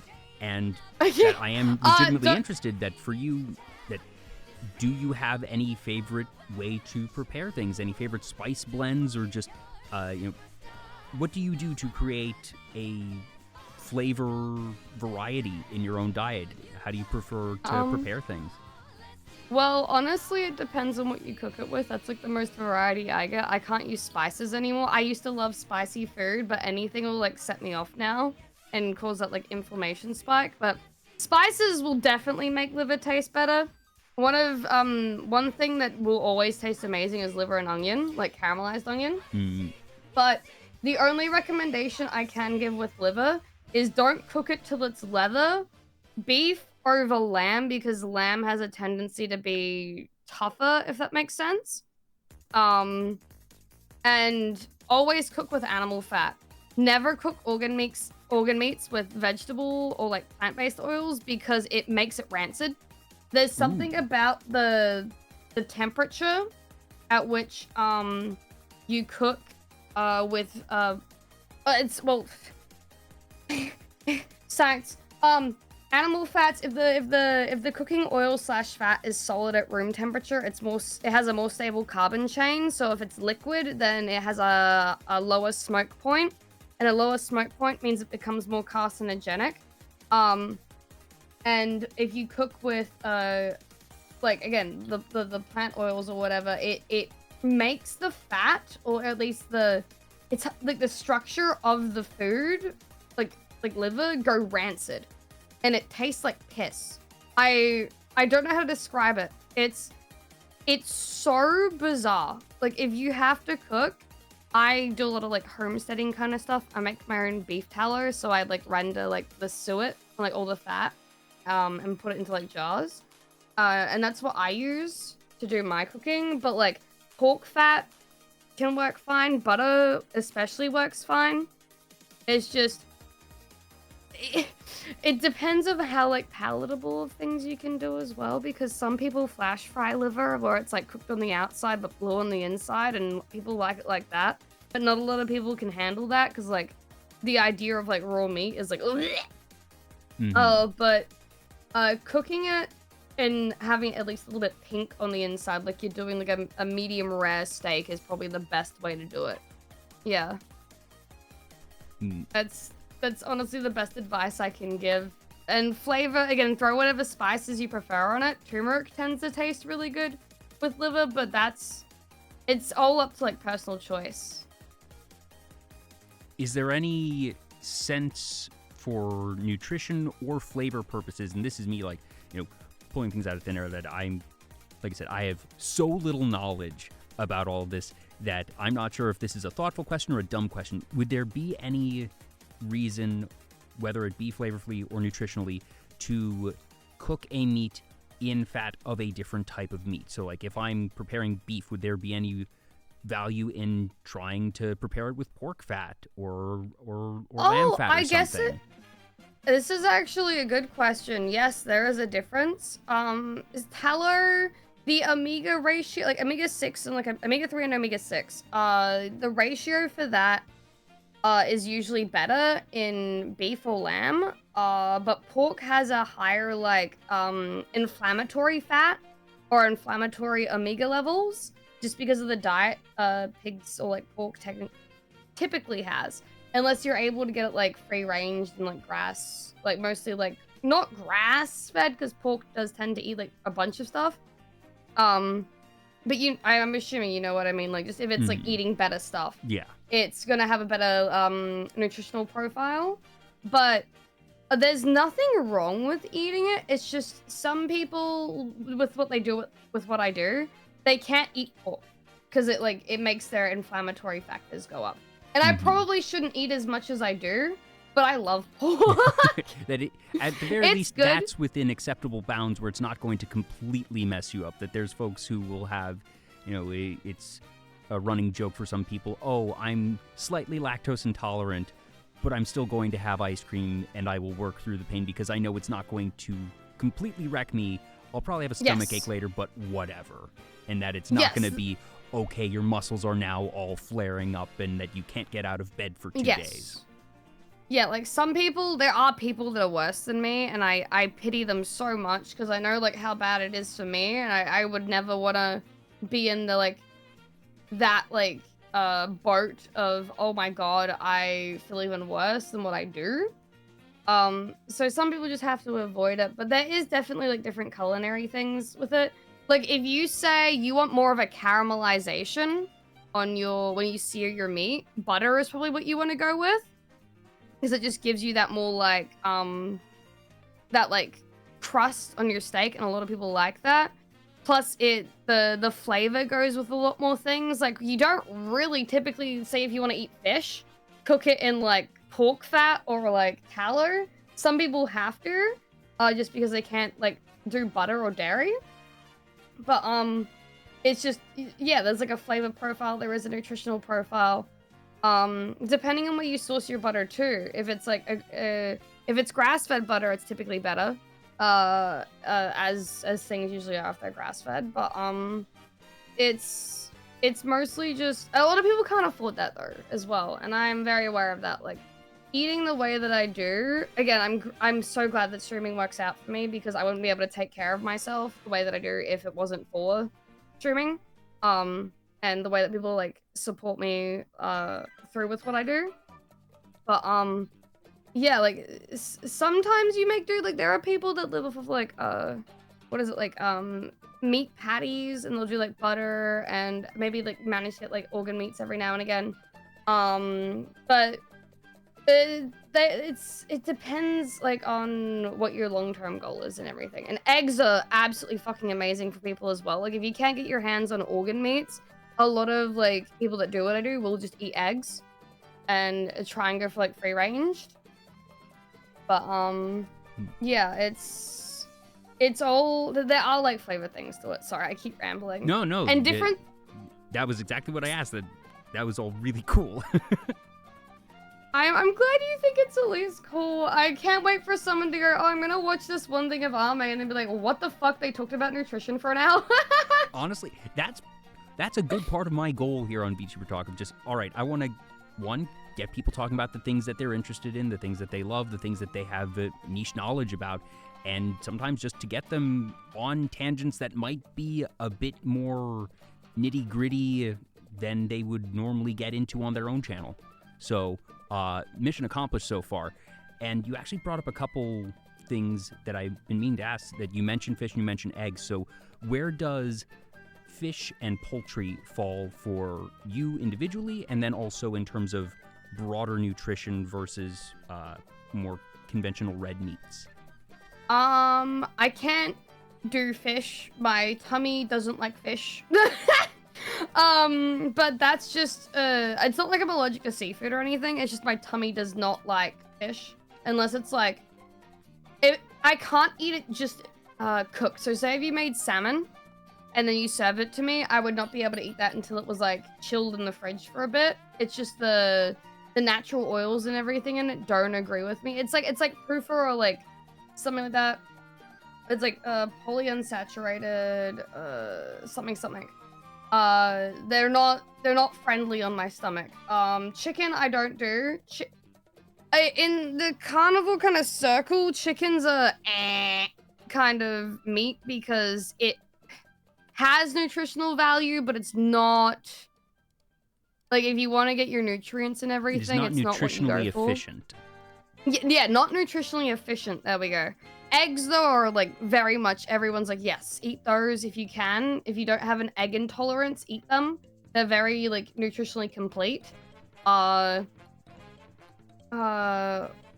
can do organ meats with chicken, so I do eat chicken hearts. They're fucking delicious. If you've never, like, had them, like, fried in a pan, absolutely amazing.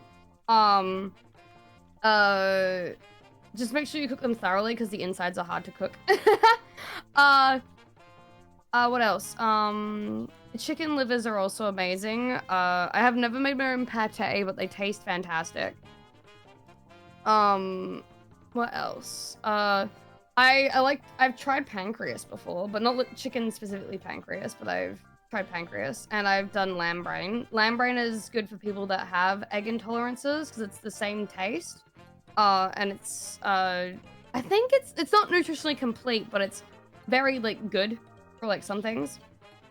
But fish, no, I can't really do a lot of it. I used to eat cod liver a lot, but, I found out a couple years ago, I had mercury toxicity, in my body because I was eating canned fish a lot because I just liked canned fish and it was good and easy. And they were like, "Oh yeah, you're missing an enzyme in your body that kind of filters that out, so you should probably stop eating fish." Oh no, that's things going wrong from the completely other end of a lot of people don't. No, yeah, a lot of people don't have the enzyme though, and you don't know about it until someone goes, "Oh yeah, you're fucked." Oh, how lovely! Stop doing what you're doing. It's like I guess you could say people of like Asian descent, how they can't like digest dairy very well. It's kind of like that, but the European descent, it's like you can't really handle like fish or something because like at least some people like lack it, or it's like Mediterranean. I can't remember. It's like this whole thing of like, oh yeah, because of your background, you don't have like this thing genetically, so it's like, oh whoopsies, guess you're fucked. So, but from the ones that you mentioned, I've had chicken heart before. I don't think I've had too much in terms of liver of any sort. Now I'm just sort of trying to think that I'm the type of person, I will eat any food once as long as I am reasonably assured that it's not going to harm me. That I'll try really anything, and that I like most things. That the weird thing for me and what I don't care for, I don't like runny cheese, melted cheese. Like, I don't really care for macaroni and cheese. Oh, like fondue and everything, yeah, I don't care for fondue. I'm fine with pizza. I'm fine with just, like a block of cheese. I don't mind that, but for whatever reason, just the consistency of gooey cheese, never liked it. I'm fortunate that I don't have any food-related allergies, and that, if somebody were to put liver and lamb brain in front of me, as long as you can tell me, yes, this has been prepared properly, I'll try it. A lot of people have foods ruined for them by the way they're prepared. When it comes to something like lamb brain and everything, people think, gross. Like, when you think of it on your plate, it's probably like a gray color, like it's been stewed, or maybe it's been like boiled or whatever. But this is gonna sound incredibly unhealthy. When I prepare that kind of stuff, I basically deep fry that shit. Like, I put fat in a pan and I let that bad boy fry up to the point where you're like kind of worried the pan like lid might explode off. There's like a 50-50 it might. But no, if you get that shit really, really crispy and like so that it's like brown on the outside and everything, I don't know. It's so hard to explain because even though I've been carnivore for 5 years, you remember certain tastes of things. And with, say, we have Hungry Jack's here, which is basically Burger King over in the States. But it's good Burger King, so like the food's actually decent. Yeah, I've heard that you just have better fast food over there. For some reason. But no, yeah, the only way I can describe how like perfectly fried lamb brain tastes to me is the equivalent of like a Hungry Jack's Whopper burger. And I don't know why. I can't explain it to anyone. It's just, it is the exact same flavor profile. And it fucks with my head. It's super bizarre. It's like, maybe, personally, I've noticed, like, my taste buds of, like, I have, like, a heightened sense of taste. Like, I can just tell if things, like, you can, like, break down what's kind of, like, in the food or whatever. You can tell if something's wrong with it or something. But it's just, yeah, if things taste different to you. Are you even able to eat fast food anymore? That I'm just, think of a burger that, all right, basically everything that I can think of from any fast food chain would at the very least be way too likely to have come into contact with something that has had bread on it. I had one experience a while ago, because AmeDoll was like, "Oh my, just eat out with us. Just like have like something at the restaurant with us." And I was like, "Fine, I will." And they got me a steak because they thought, "Oh yeah, that'll be fine for her." And I specified to the person that was like cooking, I was like, "You can't use vegetable oil. Can you use butter or something?" And they were like, "Sure." But they didn't wipe down the grill after spraying it with vegetable oil and just used butter on top of it. And I had one of the worst flare-ups I'd ever experienced. I started eating and about, I think, like 10 minutes into the meal, I got brain fog. I I couldn't think straight. I was fatigued. I wanted to sleep. I couldn't walk because of how bad my hips hurt. And I was like, I'm fucking done with this shit. And then that was like that was the end of ever eating out again. Like I just decided, fuck it. I'm never ordering from a restaurant. If I go out with friends or family, I'll just politely decline food. It's better for me that way anyway, because I also value spending time with people more than I do like making like a whole like thing out of it. Like I don't need to like sit down at a restaurant and like have like a big meal with people to enjoy spending time with them. It's like their company is all I really need. So like if me skipping out on food just means I don't have to worry about being in the bathroom the entire night. Yeah, that's better, because then you're spending more time with them and you're not spending 10 minutes with them at the table and then hours in the bathroom. Yeah, or like being like, I need to go home now. Like I need to go lie down, or I'm gonna be sick, or dealing with nausea. Because it's just not worth it at the end of the day. Also, I hope the fuckers in chat brought out their VTuber bingo card of like, how fucked is she? It's just a VTuber, I feel like, requirement at this stage to be like, there has to be something wrong with them, like Everybody either has physically something or wrong with internally. them. Nobody, it is weirder to be entirely normal than to have something wrong with you, in my opinion. Find me somebody who has nothing wrong with them. If you tell me that somebody has absolutely nothing wrong with them, I say they're lying. Exactly. It's all just about, all right, well, what's wrong with you? That's the interesting part. That's the difference.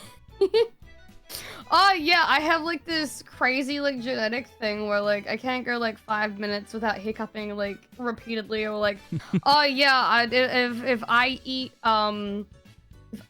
potatoes, I die, or like something. I don't know. Oh, it's crazy. So I love people. You've mentioned all these different types of meats that you get, and I have to believe the vast majority of them are not available at a normal grocery store. No. Without, I don't want you to tell me... Doxing myself. Yeah, don't dox yourself. Don't tell me the exact name of the store that you go to, but in broad terms, what type of stores do you go to get your meat?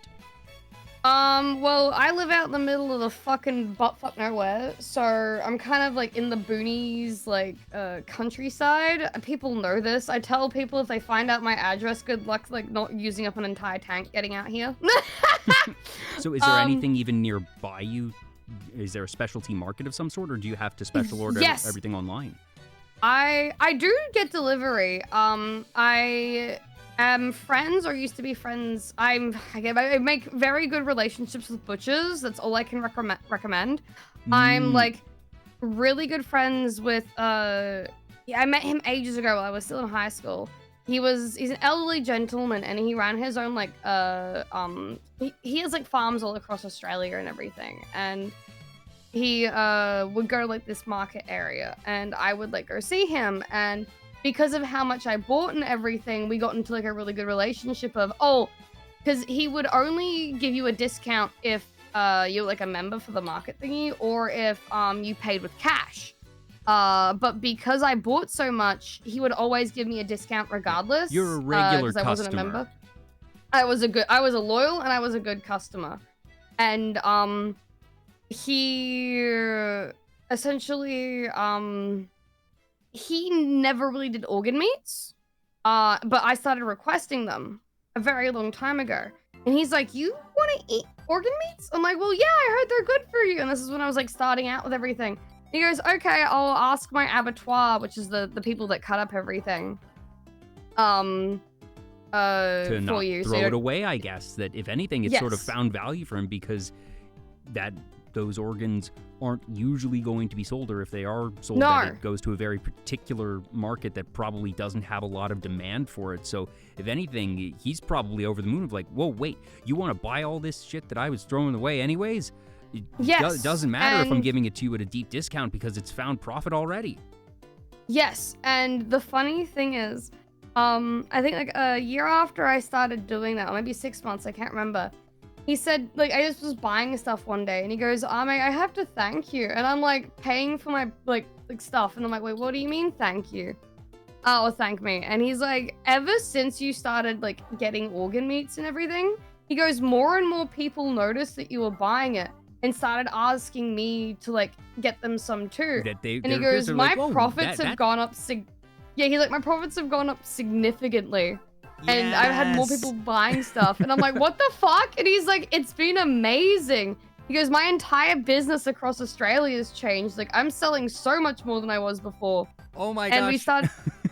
Yeah, I was like, what the fuck? And he's like, yeah, I'm like, I'm really thankful and everything. He's like, if you ever need anything, like, just let me know. And I was like, what the fuck? Well, it makes sense that, you know, someone's going to the local butcher and being like, whoa, what did she just get? I haven't seen that before. And just, they're going to be curious. And that usually, you know, if you're going out of your way to stop by a butcher shop, that means that you usually are looking to get higher quality meat and that you're interested in that sort of thing. So they see something, they ask, they're curious, and he's like, okay, yeah, sure, well, I'll set a bit aside for you. And they try it, and even if only half of the people like it, that, yeah, that's how, just, you know, borrow business terms again, market growth happens with people realizing that there is a product or something out there that they didn't know they wanted before.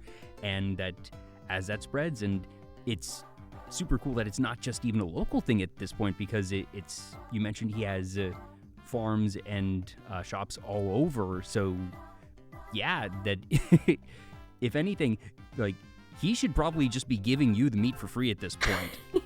Of just, you know, all right, you know, you get this much as your sort of the commission. I don't know. That's funny. No, I just like he gave me discounts all the time. I was just happy with that.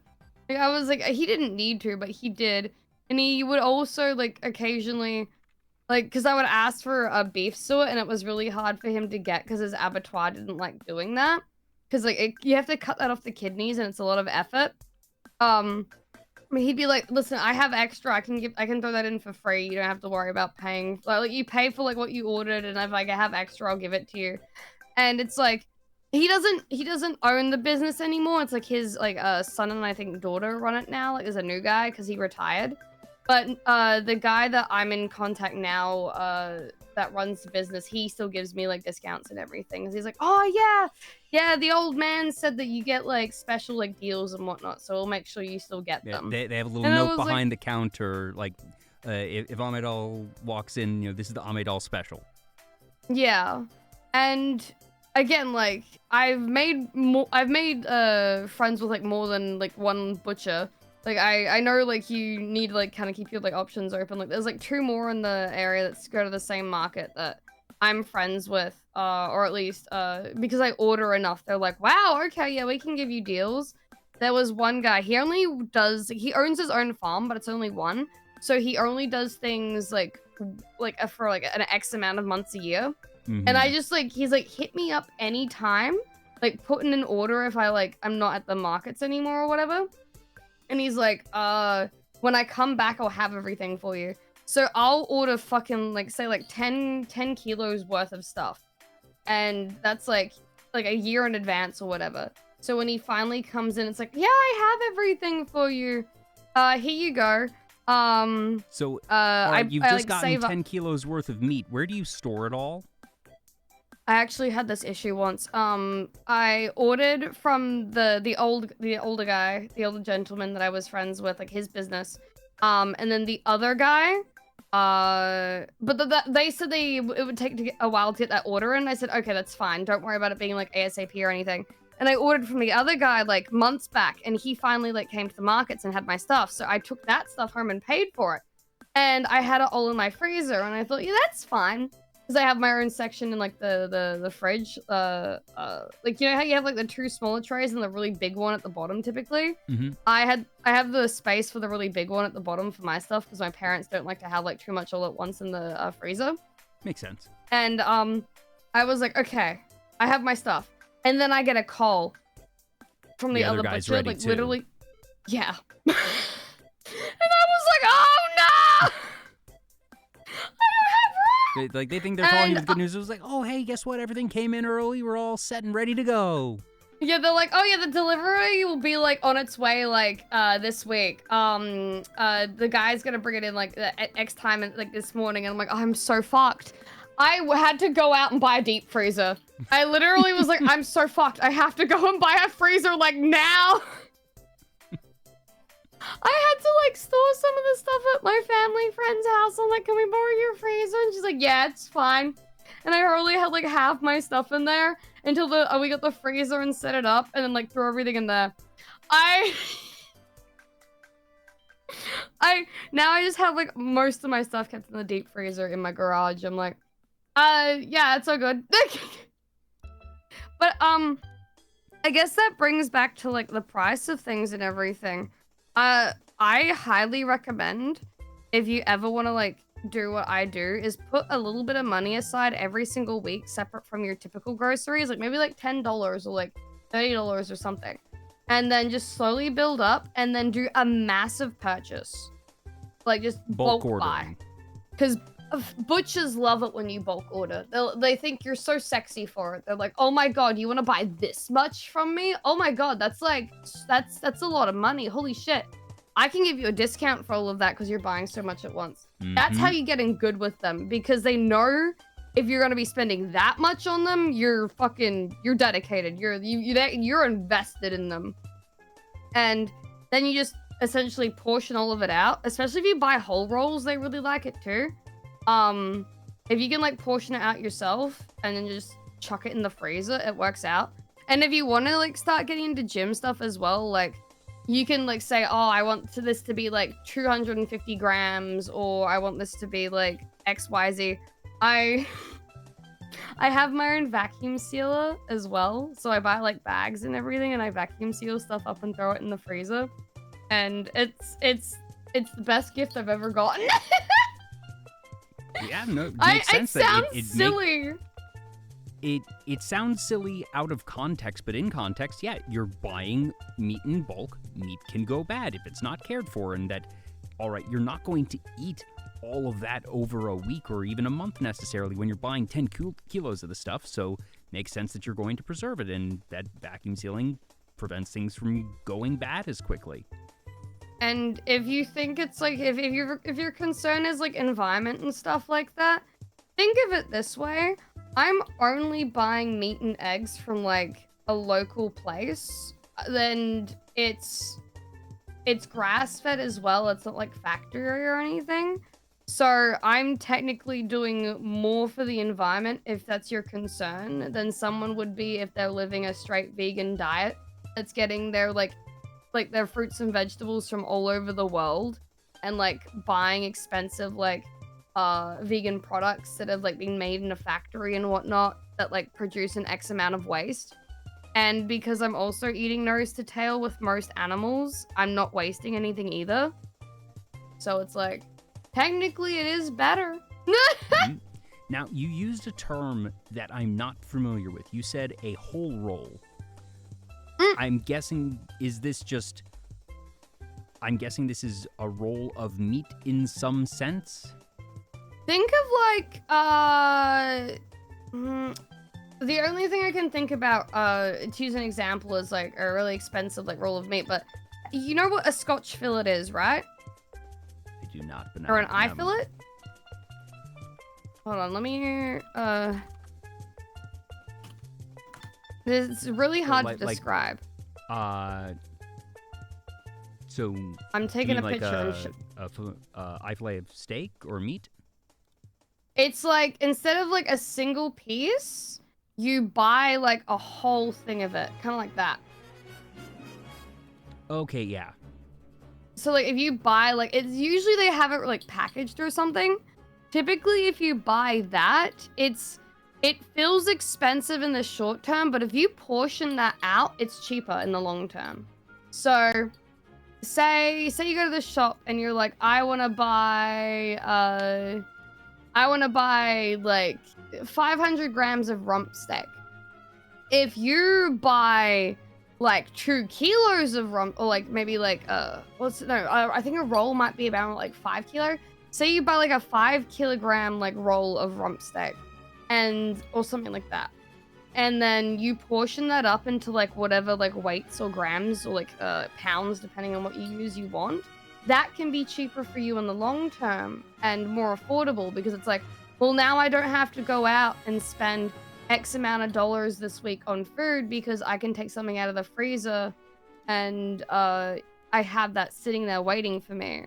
And you also save on fuel as well, because you're not driving around everywhere. Yeah, and that was one of the big things for me.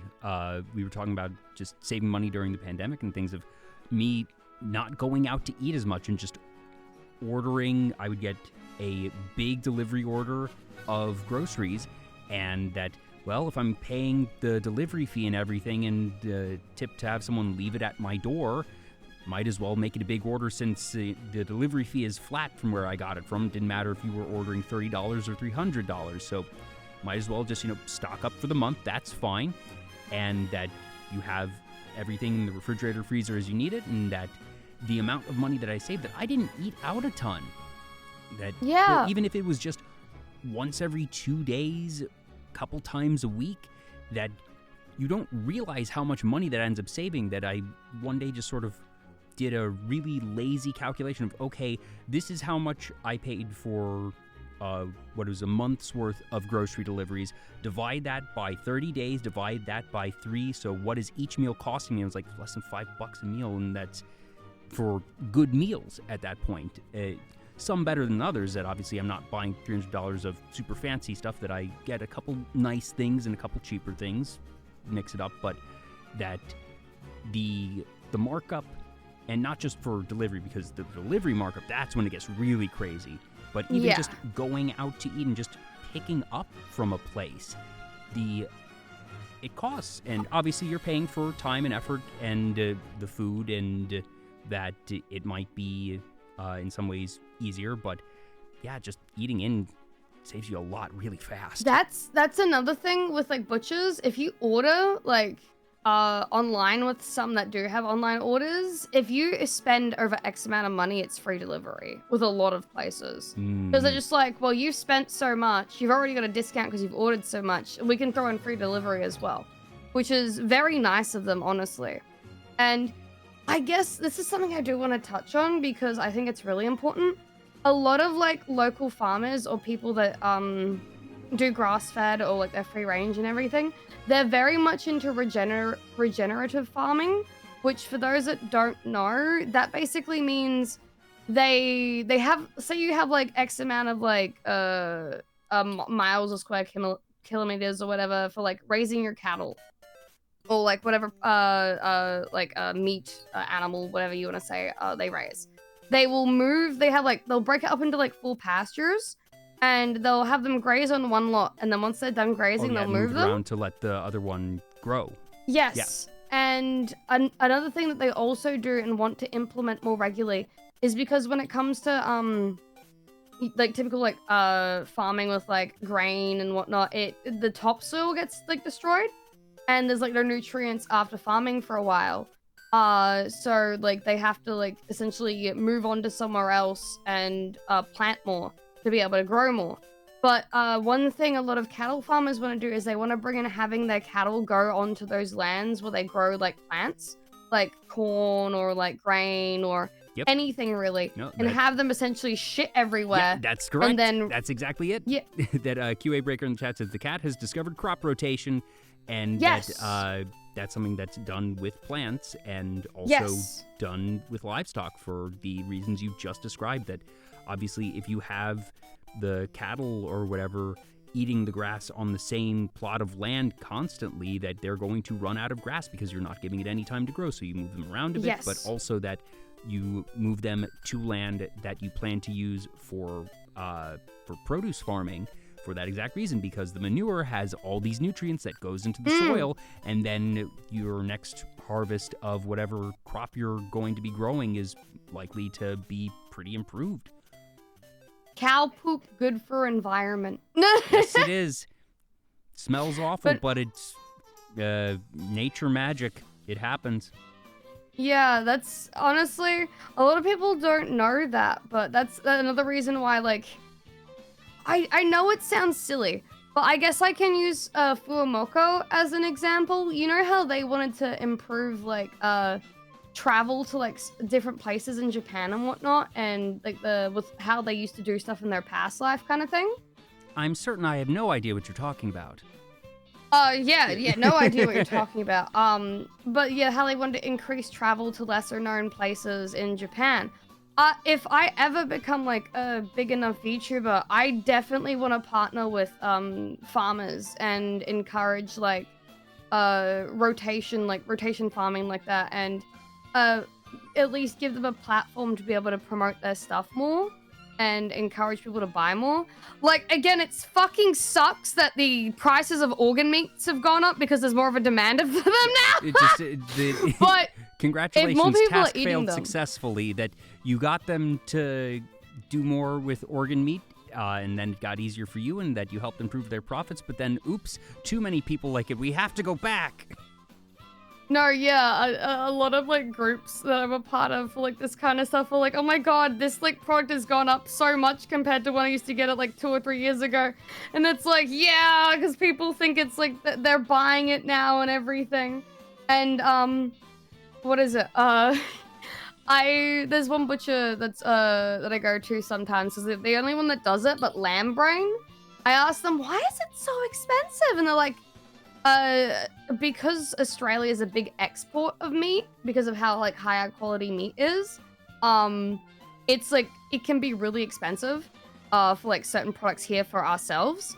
So like buying lamb brain, it's like, what the fuck? It's so expensive. They're like, yeah, because a lot of people overseas want it and it sells good there. And it's like, well, I understand. You got to make your profit somewhere.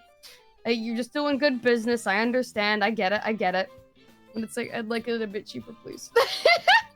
You were actually mentioning just last night on stream that you said if anybody from the US comes to visit Australia, that your exact phrasing, if memory serves, was if you convert your money to didgeridoo dollars, that you will get better lamb, and that you were talking specifically about the lamb, that it is cheaper there relative to what you get in the US, and that even if the price has gone up from what it was, that it's still cheaper there.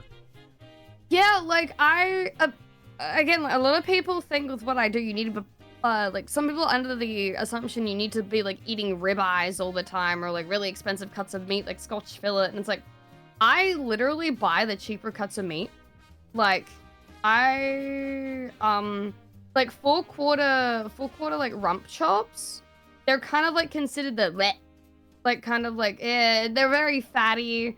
There's not like a huge amount of meat on them compared to like other things. But like if you buy 4/4 chops and like stuff like that, both for like pork, like beef or lamb, it's more value for your money. Plus, if you're doing what I'm doing, you need to have like a higher like saturated fat like to protein ratio anyway. So you're already like getting bang for your buck and getting your like macros in basically. And it's all how you cook it as well. Like if you slow cook it too, like that's an option. Like I recently got into slow cooking with like beef tongue and everything, because I realized how good that meat is, and it's so like underestimated. But like it's so fucking good. It's probably like the best like pulled beef you'll ever have. But yeah, like you don't need to be buying like brisket or like crazy like expensive things all the time. Like there are cheaper cuts that just work out. Like I think hanger steak, I think that's what you guys call it. That stuff's cheap too, depending on where you are. But no, yeah, lamb here it's a staple compared to beef. We have like a lot of adverts for lamb here in Australia. It's your birthday and money is no object. What is the meal that you are making for yourself? What type of meat? Is there anything that you do that might be a bit extra effort, but that you really enjoy for a special occasion? What is it? What is your favorite meal? I like slow cooked ribs. That's probably the most I would go for. I'm not really like, I don't really do something super crazy. Maybe yeah, probably slow cooked ribs. And my mother still likes to do things for me, so she'd probably do that for me, because she's like, I want to spoil you for your birthday. And then maybe just cheese. Like I don't typically have cheese that regularly now. It's only for very special occasions. Like, I bought it to celebrate that I graduated. Thank you, Morton, if you're still in chat or shit like that. He gifted me money. He's like, go buy yourself some cheese. I'm like, ah! Yeah, it's like maybe cheese. I really like Comte. It's a French cheese. That's usually aged for 24 months, and it tastes like... It's really weird. It's like a savory Ferrero Rocher. It has very, like, chocolatey tones to it, or notes, I should say. But yeah, that's about it. Like, maybe, like, ribs and, like, a little bit of cheese. I don't need anything fancy. I'm not like, I'm gonna go buy an entire pig and roast that motherfucker, or I'm gonna go, like, buy an entire brisket and cook that. I like having things, but not too much. Maybe I'd buy a ribeye or a tomahawk, but that's only if I really feel like splurging. Or maybe, like, a dried steak. But again, like, dried stuff and histamines are not fun. I guess, why? What causes the difference there? Histamines, for some people, make them really lethargic. So, like, you get really, like, sleepy. Like, think, like, you just had a really big Thanksgiving meal, and now you want to go lie down and sleep for the rest of your life. The classic That's how it food makes coma. you feel, basically. Yeah. And some people are just more sensitive to them than others, unfortunately. Is there anything that you, like, is there an advancement in meat or flavor or something that you hope to see in terms of, I miss this particular flavor profile and I'm not able to get it with meat as it is now. I hope they invent something that tastes like blank.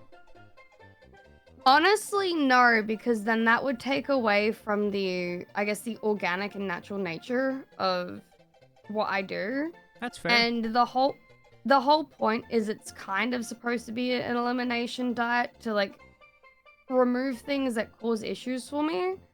And I feel... I don't know how to explain it. There's a lot of foods I've never gotten to try that I probably would have liked to experience before I fucked myself up this badly.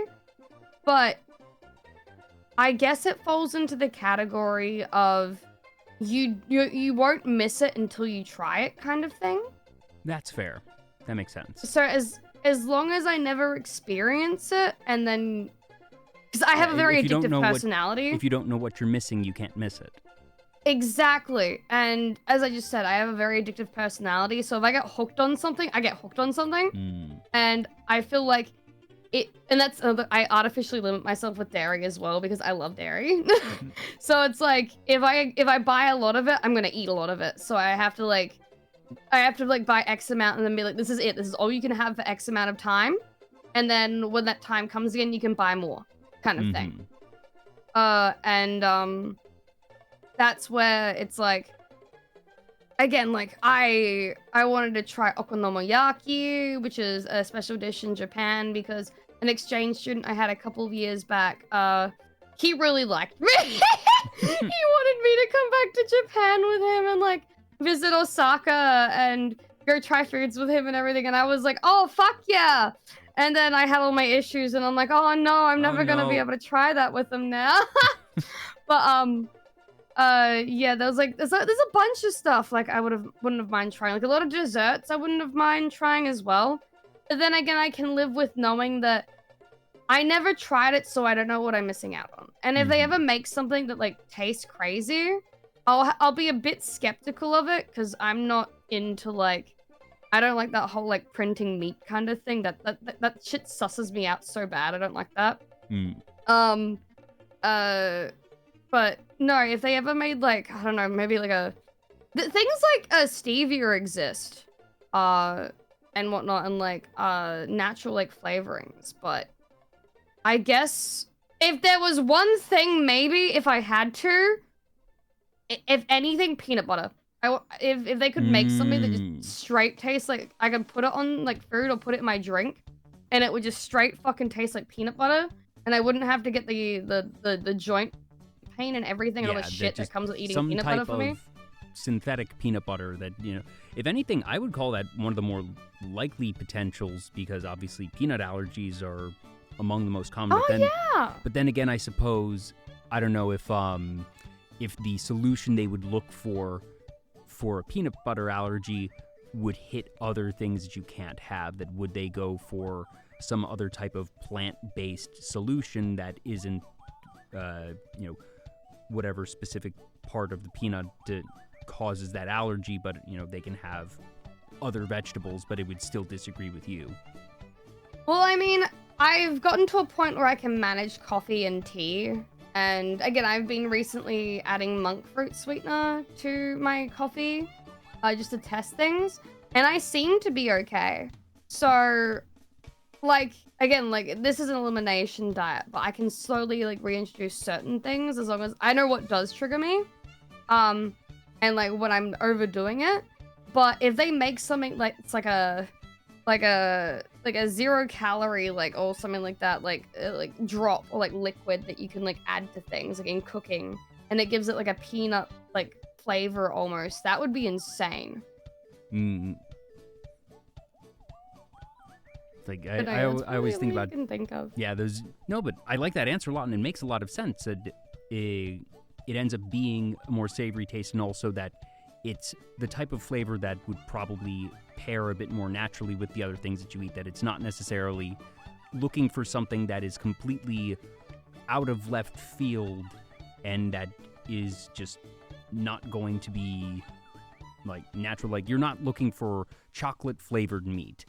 That peanut and something savory to supplement and add a bit of a different flavor profile sounds really interesting, because that could be something that you could end up using on a more regular basis. I know there's one thing I've started using recently for a flavor profile, and it's collagen. And it's collagen, but it's bone broth, and it's a concentrated bone broth, so it's really thick, and it looks almost like a sauce. And I've been using that in cooking recently, and it kind of turns the excess fat that you'd either do a clot shot with or drink or use as dipping sauce with your cooking. You can make it thicker and everything and more saucier, and then use that for added flavor with your food. And it's really nice. It's not cheap, but I buy it in bulk and they give me a discount. Once again, buy in bulk. So yeah, again, buying in bulk is just, it works out at the end of the day. It's so much easier, if that makes sense. But yeah, it's again, I save up a lot. I don't spend frivolously. I don't like buying things all the time. Even when I go out and get things for myself because people tell me to, I feel guilty about it. And I really only buy the necessities if I need it. And if it's a business expense, it's okay. But yeah, it's just small things that make a difference. Even the type of salt you use makes a difference.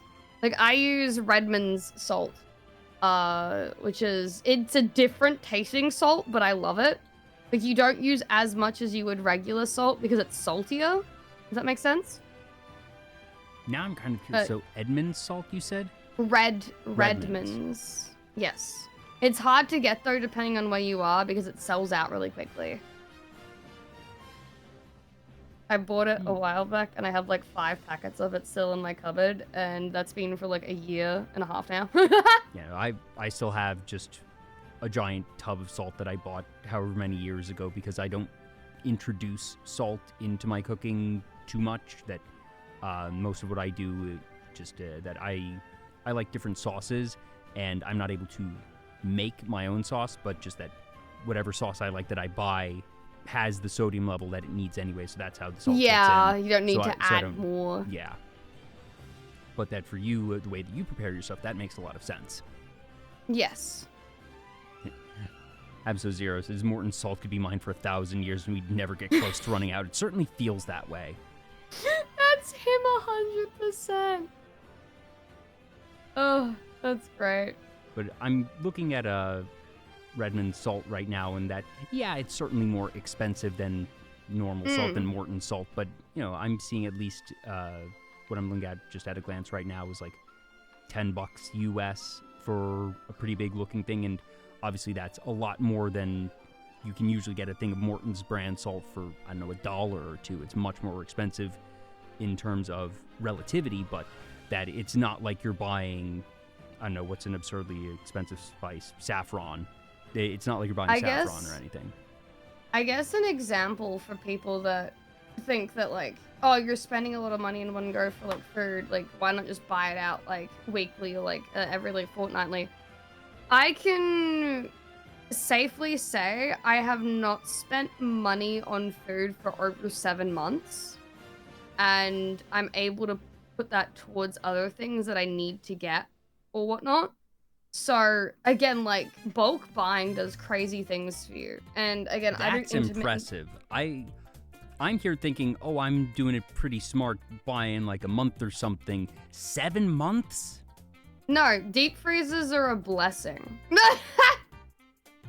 Yeah, like I'm not questioning the ability to store it. It's more of just, I didn't realize it was that much. I was thinking, I don't know, 3 months or something, but 7, that's legitimately impressive. Yeah, like, again, carnivore, it sounds expensive, and people, like, when you see, like, people on TikTok or, like, YouTube flaunting all this fancy shit, and it's like, oh, the average person can't afford that. It's like, why, people make us look really bad. You don't need all that crazy stuff. Like, again, if you're just buying meat, it's not going to expire unless you leave it out for too long. Or it's like, and that whole thing of, like, meat in a freezer for over a year, I've eaten stuff and been fine. I think all that matters is that you cook it properly. Yeah. And again, like, if you have a means to store it and a means to do it, it can last you forever. And I think maybe the only thing, like, I'd buy occasionally is maybe more cooking fat or whatever. But I had suet stored in my freezer that I cooked up literally the other day before I started my subathon. And now I have like 20 jars also in my freezer of just that cooking fat that I won't have to buy for like another how many months. And then, what else? Again, the salt, I bought like 5 packets of it and I'm still going through like one of them now. Like, that's the first one as well. I've got salt for like years in my cupboard. And then, yeah, I guess I buy eggs every now and again. That's about it. It's literally all I do. And then I spend money on, like, just the necessities. It's just, you don't have to worry about food if you've got that much, like, sitting around. And, like, yeah, it's kind of like that. I hope that doesn't sound wrong. It's just, I value efficiency a lot. It's not common. I don't think it's wrong. Do you have any tips on how to differentiate a good butcher from a bad butcher?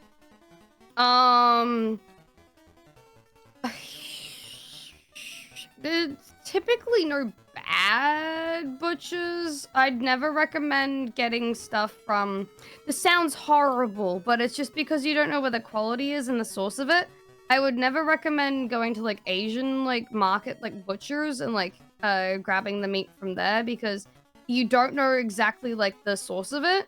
Like, usually it says it's imported, but you don't know, like, how that animal's being treated or whatnot. Like, if you're going for something fancy, like Wagyu, that's fine, if you know what you're doing. But just be careful, because they don't always list, like, where things come from. But I guess a good butcher from a bad butcher is... usually if they do their own abattoir work, which is cutting it up and everything, that's really good. Like, they handle everything themselves. There's no middleman. Might be a little bit more expensive because they do it all themselves, but you know that's going to be typically higher quality. All that matters, I think, is the quality of the meat. Like, if it's grass-fed, that's pretty good. I don't typically recommend buying meat from, like, a chain market, like a grocery store. But if they are their own butcher, like they sell their own meat, typically that's fine. And if it's local, then it's even better. But if it's, like, say, like, imported from all over the place, unless Australian, then that's typically, or New Zealand, that's typically really good. Yeah, supermarket butchers are not as good. Yeah, if you, again, like, I used to buy stuff from a supermarket butcher all the time, but since switching, I've seen a significant increase in quality. And I would also like to mention you don't need to buy grass-fed. Grass-fed is not a requirement.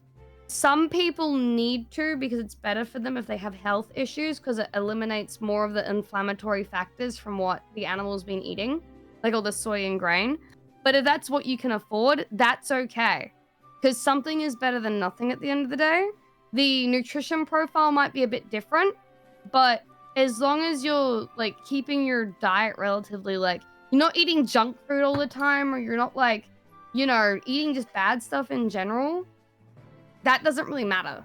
Because it's like the benefits outweigh the negatives. Like again, I know people that do what I do and they eat like bacon and they'll eat eggs and they'll eat like minced meat and patties with like cheese on top and they do fine.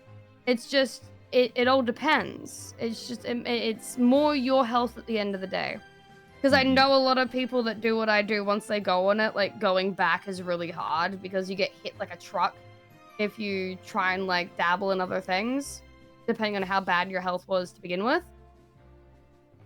Yeah, and that if your body acclimates to one thing, especially if you switch quickly, that your digestive system sometimes needs a moment to catch up. Yeah, I won't lie. If you go like head first into doing like this kind of thing, you're probably gonna find yourself spending some time in the bathroom. Yeah, you need to ease yourself into it.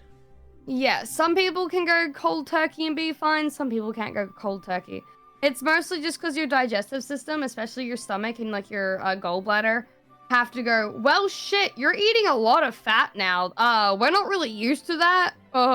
Can you give us like 5 minutes to figure out how we have to do our job again? Yeah, hold on. We got used to producing this set of enzymes, and now you're giving us stuff that requires an entirely different set of enzymes. Just a minute. Yeah. But I personally think if you've never tried doing carnivore, it might be worth it for you. It's really hard. Some people like their comfort food too much to be able to like cold turkey, like go with it. But I guess one way to describe it is it's not a diet, it's a lifestyle. Because you really have to change what you do to like be able to achieve like what kind of goals you're after. It's easier for some people who have more severe health conditions to stick to it. Yeah, because it's like I know I have to stick to it. If it's a necessity, it's yes. much more difficult to do it because you know you're going to feel very bad if you mess up. Whereas if it's not out of total necessity, it's much more easy to be lax. Like there's one guy that I follow. He is a bodybuilder on Instagram. And he does carnivore, but then he cycles off sometimes and has like more keto or like just normal things. And he'll be like, this is my carb cycle, guys. Don't demonize me for it. I'm allowed to eat different things. And there's nothing wrong with that. Because it's what works for him. He isn't everybody. So he just does what works for him. And then he goes back on a carnivore when he feels like it. And when it's not his carb cycling. And dude looks fucking amazing. Like, he's very well sculpted. And he's very healthy. But yeah, like, it's all, like, what's best for you. Although I will say, probably your social life might take a little bit of a tank when people invite you out to eat. Because you're like, yeah, I can't have that. And that's another thing people stigmatize you for. And I've unfortunately experienced this where it's like, oh, like from extended family at least that don't understand. They're like, oh, you're not gonna eat the food? What, you don't like it? Oh, you don't like what I made for you? What, do you have a problem with my cooking? It's like, no, I just don't want to die. My body has a problem with your cooking. I have allergies to cats and some dogs. And I say, I love animals. Animals love me. My body hates animal dander. That just like I've had to say to some friends who I know have cats that just even if you clean down the surfaces in your house, that cat dander and stuff like that usually hangs in the air. And actually, one of the other silver linings of the pandemic is that I've discovered the joy that is a good face mask, and I can actually go to some friends' houses that have cats and just wear a mask, and that actually does help. But that prior to that, there were some friends. It was just, all right, if we're going to hang out, we know it has to be at my place or somewhere in public, because if I go to your place, I'm going to be sneezing and coughing and having trouble breathing, and we don't want that. Yeah, it's not worth it at the end of the day. Yeah, you have to take care of yourself, and not putting yourself in physical danger is a very fair and natural thing. Yeah, and some people are very understanding of that, some people aren't. Like, again, my mother at first was like, you're going to die. And I'm like, no, I'll be fine. And my dad was like, wait, you're only eating meat? I'm like, yeah. He's like, can I do that too? Like, wait a minute, that sounds kind of nice. Yeah, he's he on and off keto, but he loves keto. He's like, oh my god, Ame, I feel so much better since you got me on keto and everything. It's like, it's great. And he's like, I know I should be more strict with it, but it's like, it's great. And my mom's like, I could never do what you do because like it's way too much meat for me. I like my veggies and stuff. And like, that's understandable. Like, some people just can't do it. And I mean, it's just, again, it works for some people.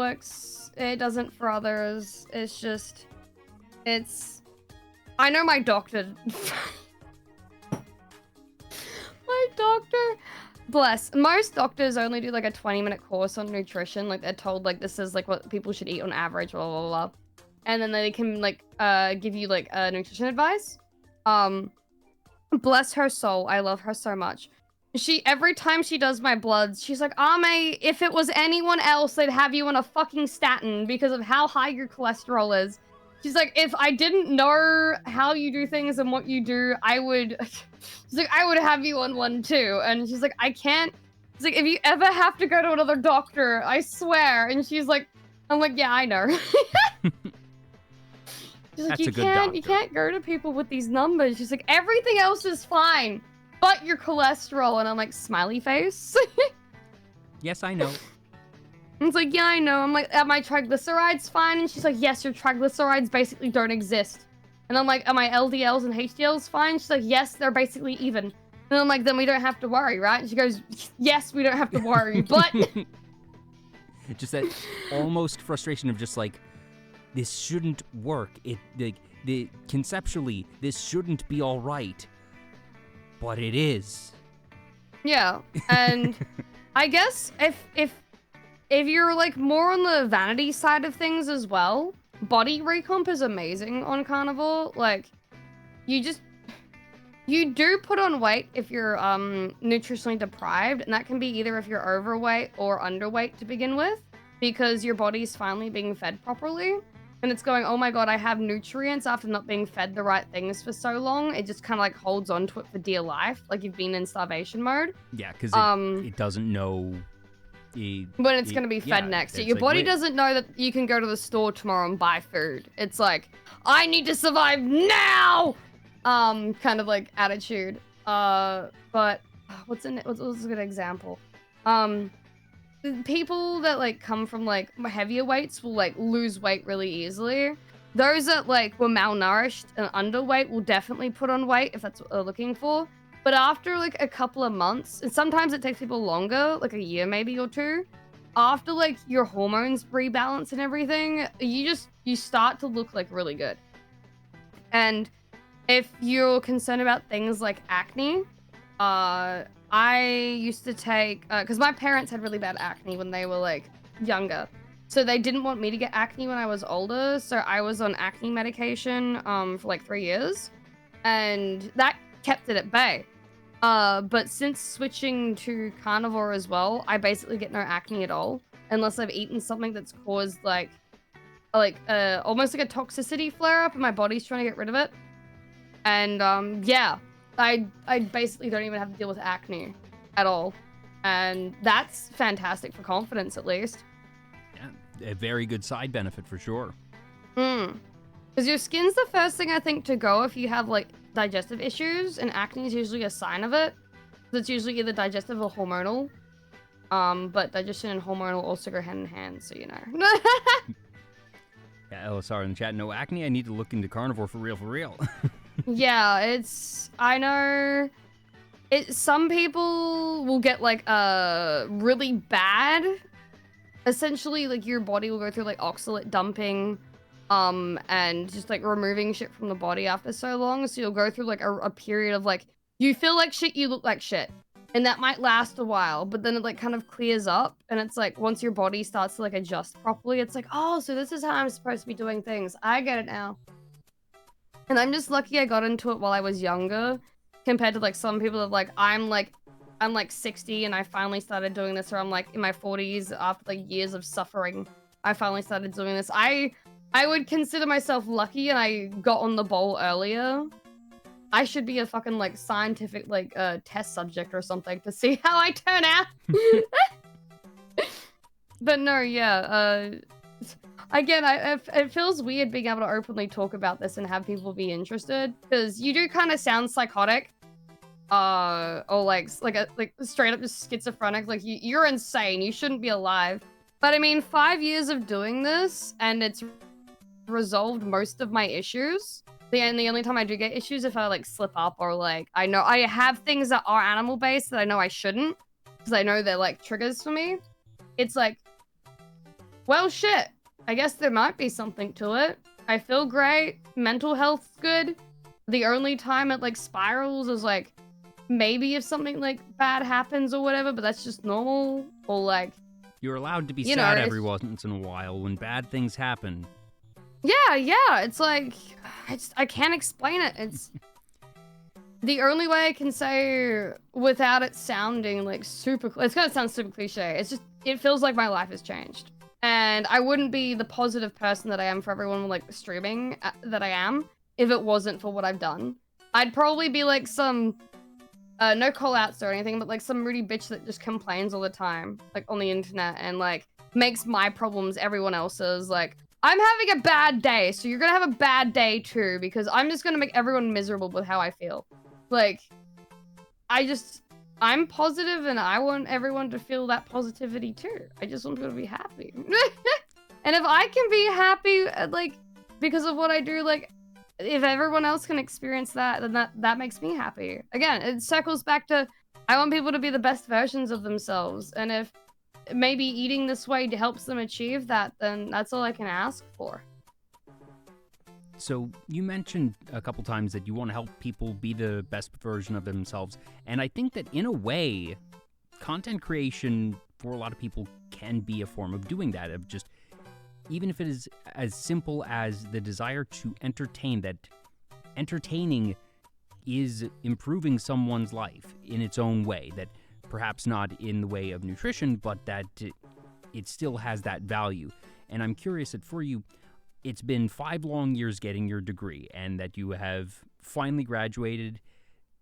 Do you have any interests or plans on doing anything with that degree in the foreseeable future? Or now that you have that under your belt, do you think that you'll be taking more time just to do full-time content, but then you have this fallback of, okay, if things don't work out, or if I decide that full-time content just is not for me, that you have that waiting in the wings? Or do you see yourself after the subathon ends, even if that might be in 3 months? I don't know. That timer's looking mighty scary, and we're only 3 days in.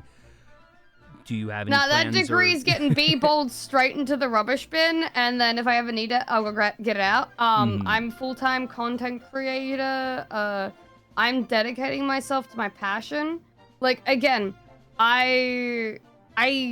in high school, I believe that helping people through nutritional means was my passion, and it still is.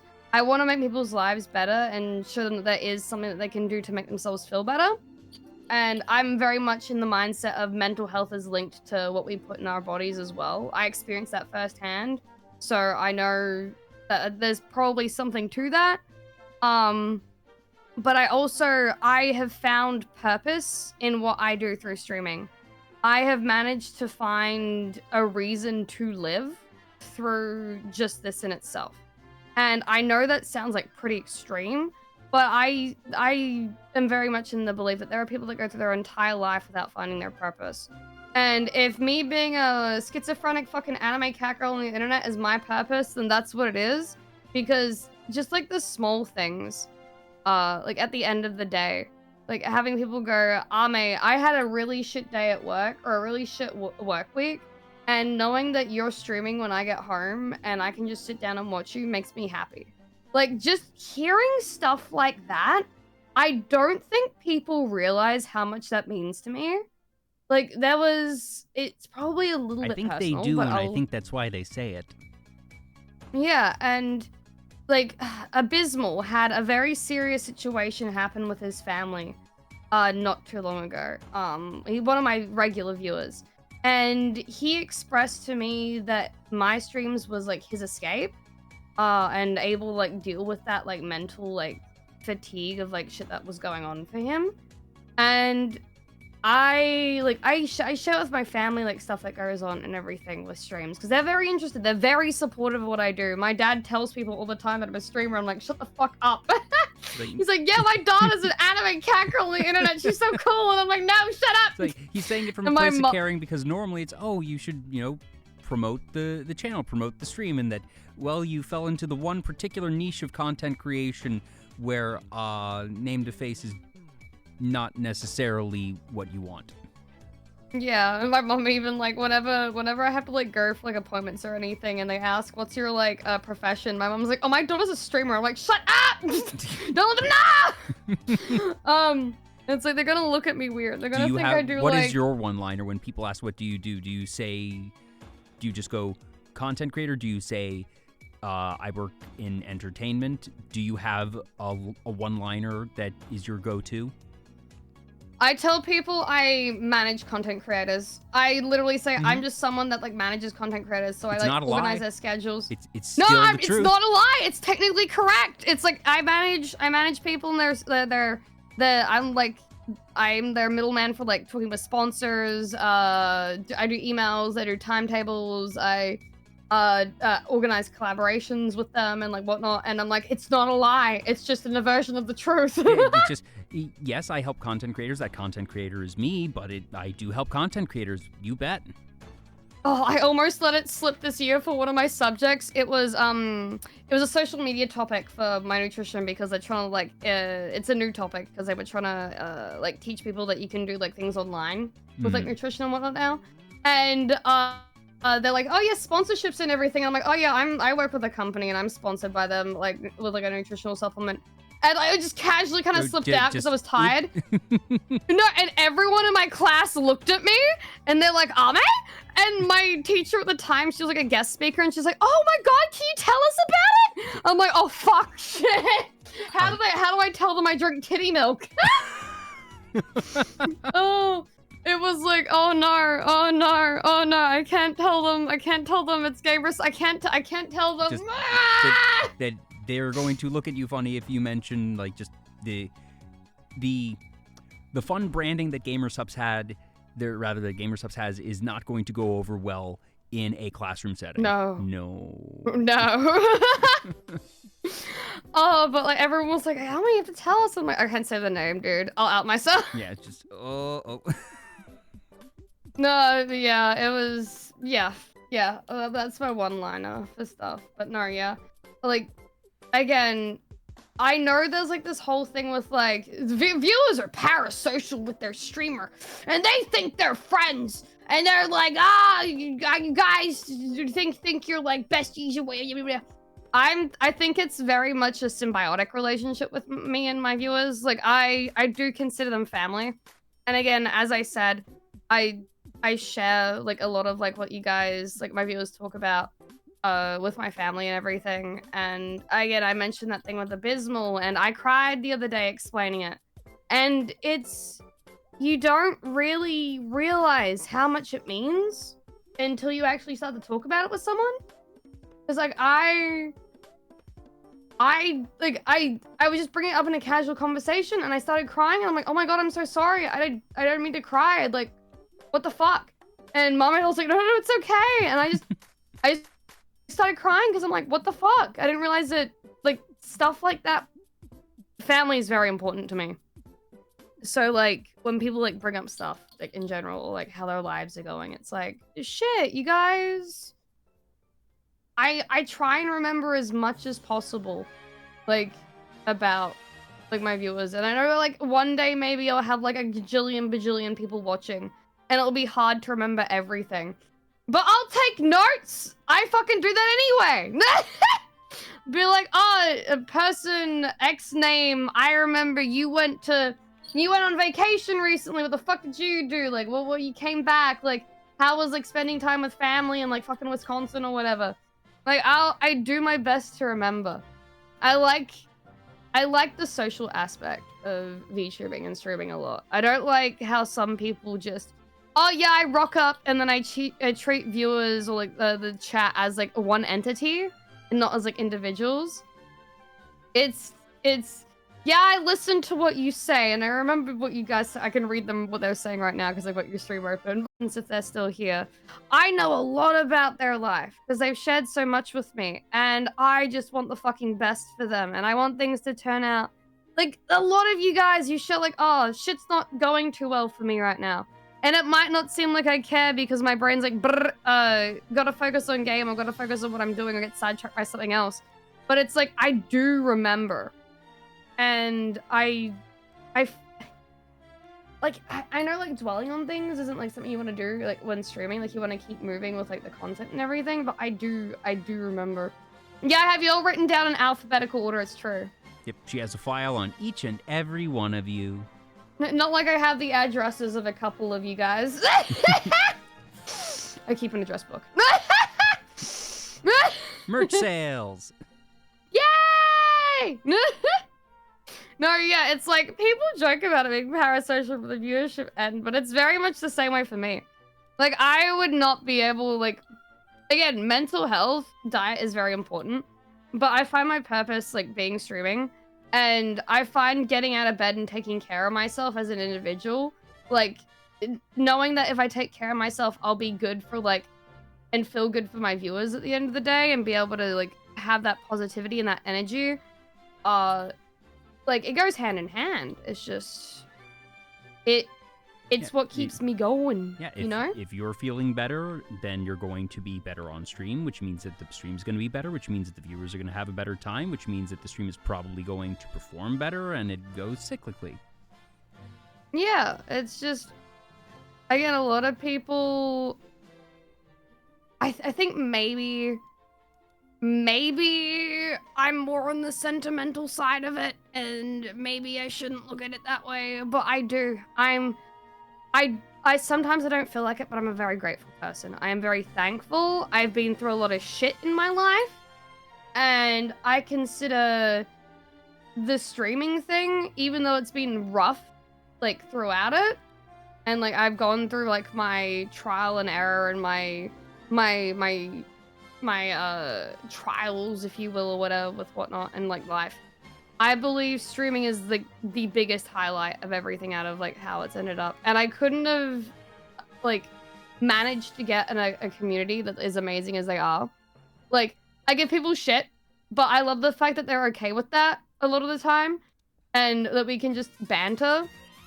Because I find with a lot of other VTubers, especially female VTubers, I can't sit in their streams because their viewers just fucking lick their feet and are like super like sucky up, like, oh my god, queen, slay, oh my god, precious baby, oh my god, I love you, oh my god, kisses, mwah. And I'm like, I love the fact that I can just scream at a viewer and call them a dumb fuck, and they're like, yeah, you fucking shit cat. And I'm like, yeah, back to yes, what of it? Yes. It's great. I love it. It's just, I don't know if this is probably something that I should aim for, but my dream within like the past year is like, I want to be the pay money Wobby of VTubers. I just want to say awful shit with my friends on stream and everybody be like, now that's content. And just enjoy their time there. One thing I very much learned throughout VTuber Talk, and that one thing that's part of the fun for me as a host, is that by definition, I have painted myself into a corner with my channel, with my content. I don't really have much of a community, if a community at all. That I have a handful of regulars that I'm fortunate enough to see every so often in chat that enjoy the way that I run the show, but I know that 75% or more of the viewers that tune in to my show on any given day are going to be regulars from the guest. And that's okay. If anything, it becomes a fun thing, because one thing that everybody does, whether it is intentional or not, is they cultivate their community, they cultivate their chat, and that most streamers believe that they have the best community ever because it is the community that is perfect for them, because they have made it so, because they are banning people who step out of line with what they are not comfortable with, and that they praise and reward behavior that is what they enjoy. That, I don't mean to compare chat to a pet, but in some ways that just through individual interactions, just over time, that you end up curating your chat and your community, and that everyone's community, hopefully, is the best community ever for them. And that, similar to nutrition and all the other stuff that we've been talking about, that your chat wouldn't necessarily fit for some other folks, and other folks' chat wouldn't fit for you, but that it does all come together in this way. Okay. No, yeah, so you saying my chat wouldn't fit other people. I know for a fact at least 80% of the shit they say in my stream would get them banned anywhere else.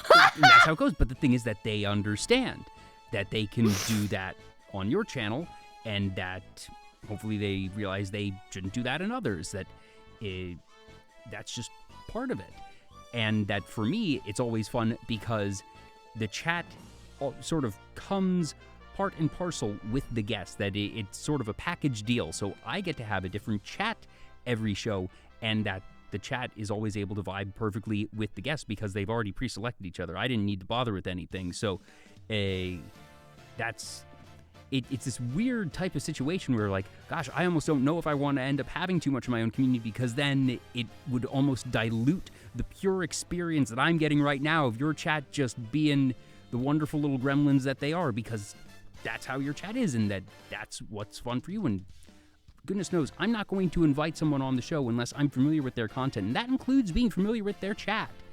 And I knew what I was getting into tonight. I fully was expecting this. This was fine. Also, I do realize I missed a couple of other follows. Thank you, Metro Dweller, Gamma the Fool, Subs 007, and I did thank Morton, but yes, thank you again. But no, yeah. I think the pet analogy is really good. Like, I saw a thing a while back that was like, oh, I can't remember what was the description. It's like, you guys being parasocial with your streamer, and then the response was like, I don't see like it as a parasocial relationship. I see my streamer as like a fucking Tamagotchi or a Nintendo. Like, I tell them to like go pee, like I feed, like tell them to go get food, drink water, and I watch them play games, and it gives me entertainment. I feel like I need to ask, because there's a lot going on in chat right now. Who is Tiffany?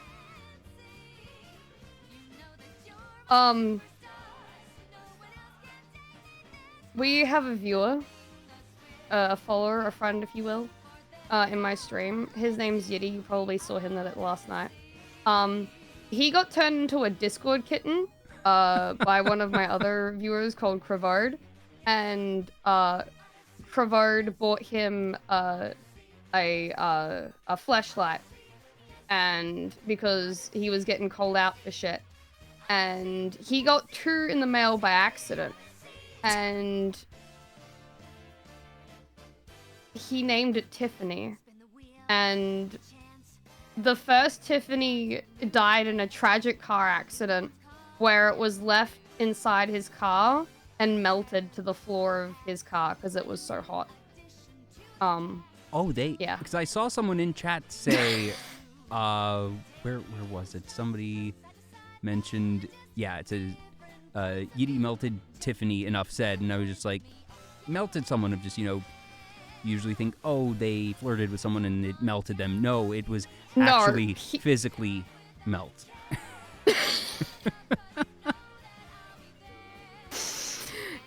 He salvaged the second one, though. The second one apparently got thrown out by like a family member, and he was like, nah!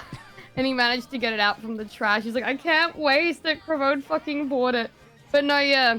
Yiddy's known as our resident bottom in stream.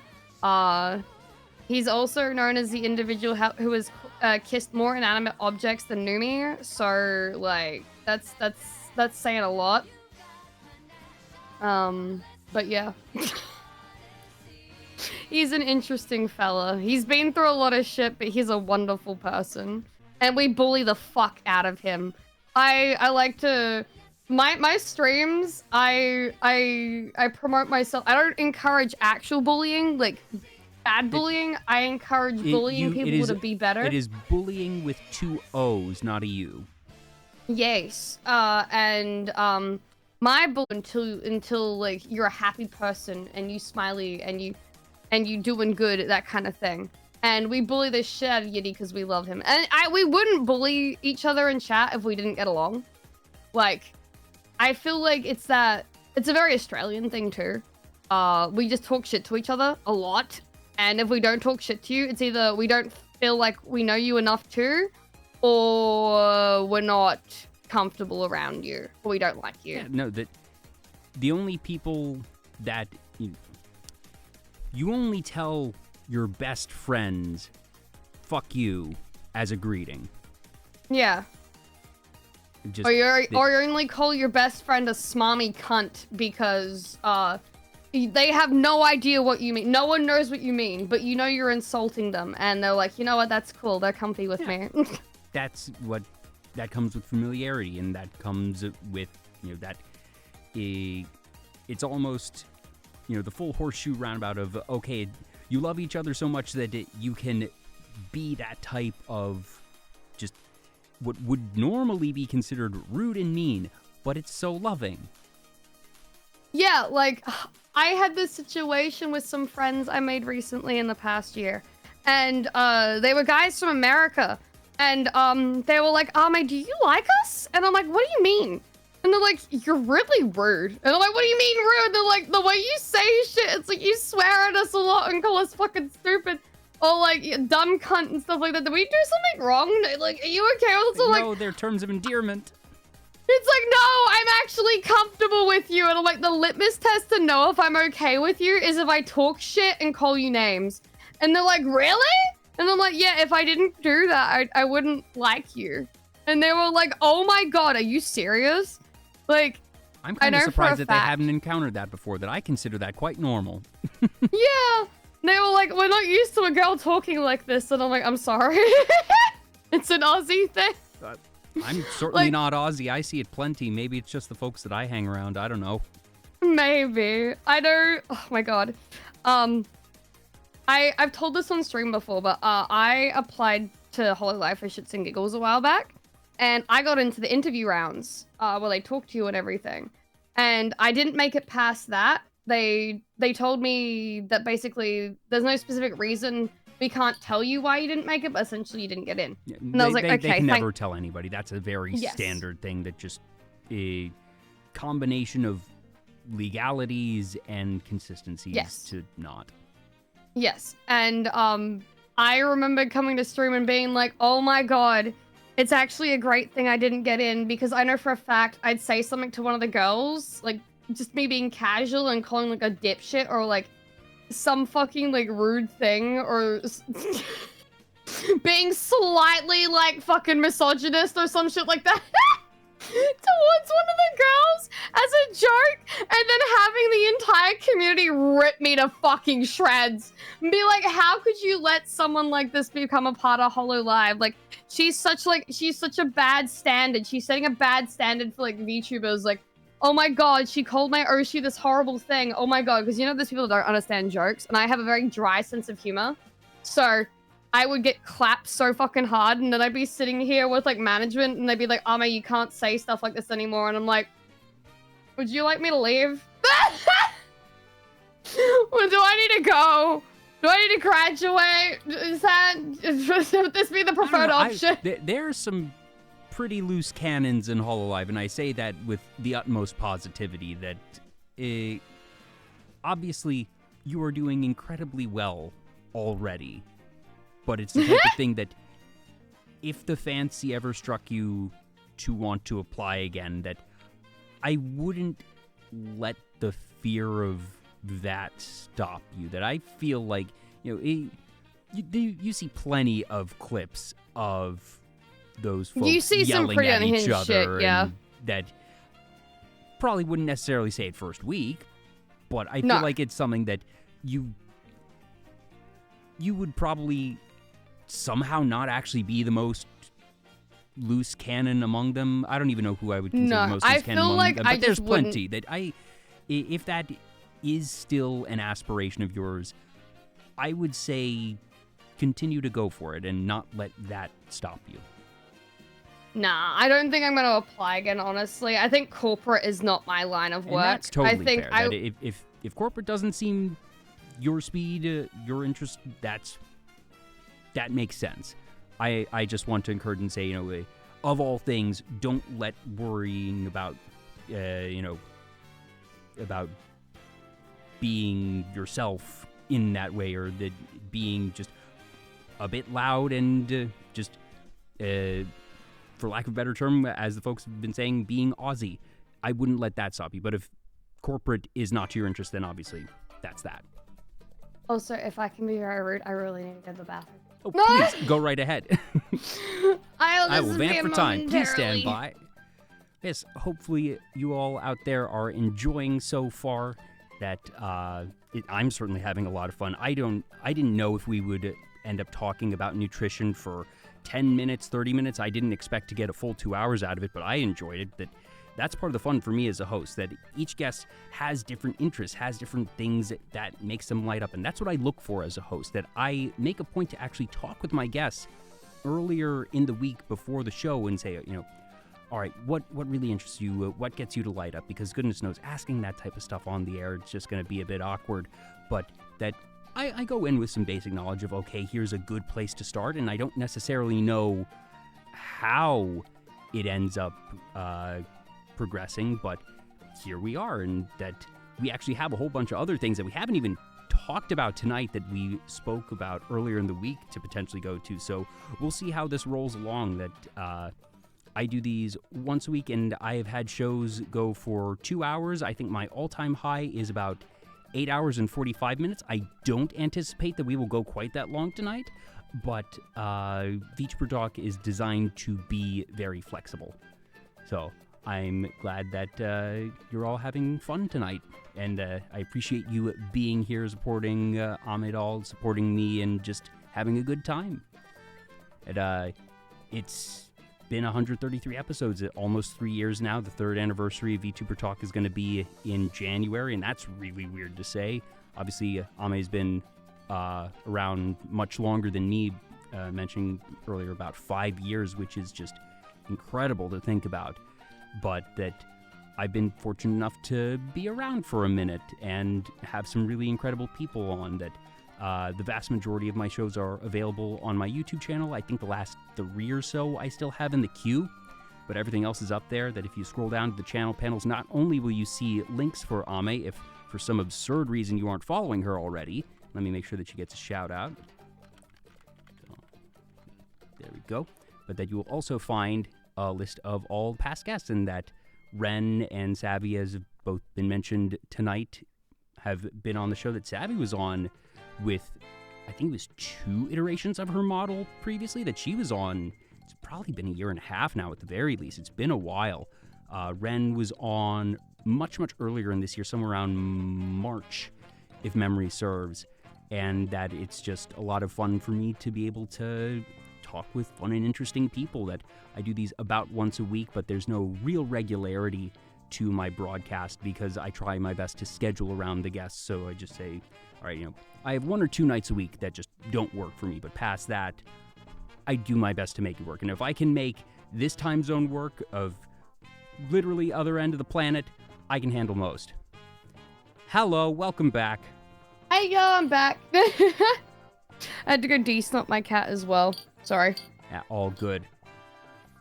But yeah, I did realize the time. I didn't realize we'd been going for 3 hours. Ta-da! That if you need to get going, that I know you have your own subathon, your own stream to get to, and also just lots of stuff. So if we do need to wind down. I feel so bad. I literally, for those that don't know, I slept until like 10:50. That is the longest I have slept in for so long. I woke up at 6. I changed some stuff with the sleep stream, and then I went back to bed and woke up at like 10:50, and I was like, oh shit. So I have done like 0 things, like life stuff today. And I feel like I should take my dog out for a walk because he looks so sad. If I may ask, what type of dog? I have a Siberian Husky. He is.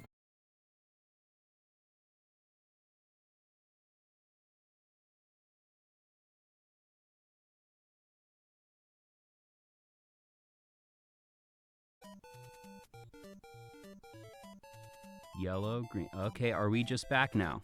Ooh, I'm seeing green again. Back. Okay, that was weird. I'm gonna have to. Hopefully, I brought it back up again quick enough that Twitch will automatically stitch those together. It should. If not, I'll just stitch them together in post. Whatever. That was weird. I haven't had that happen in like a year and a half, and it wasn't the internet because my call with AmeDoll never dropped. We were fine.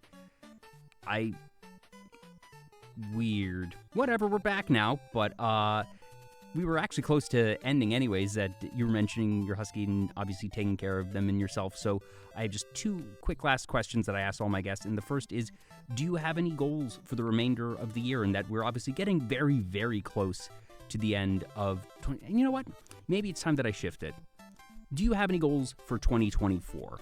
I'm actually going to shift it now that we're too close to the end of the year, so whether it be a certain type of project, a type of stream that you want to do that you haven't tried before, even something in real life, is there anything that you're hoping to accomplish in the far near future, not too far?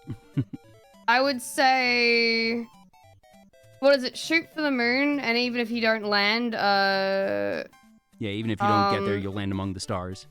Yeah, stuff like that.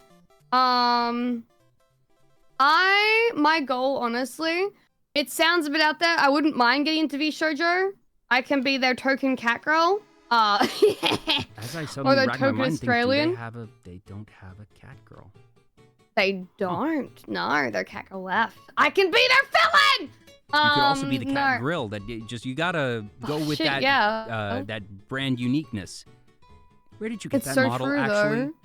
I forget because I don't think that model is listed on your Twitch page now that I think about it. Because I was looking for it. Unless it's lumped under a different one. Sorry, say that again? Who did your grill model? That's never laggy. It's literally a PNG of, what do you want to call it? Of a fucking Hello Kitty, like, Fisher Price ass, like, grill. With photoshopped with my model's hair on it. Never laggy's a fucking Chad. Like, he just put that together, and I was like, what the fuck? This is great.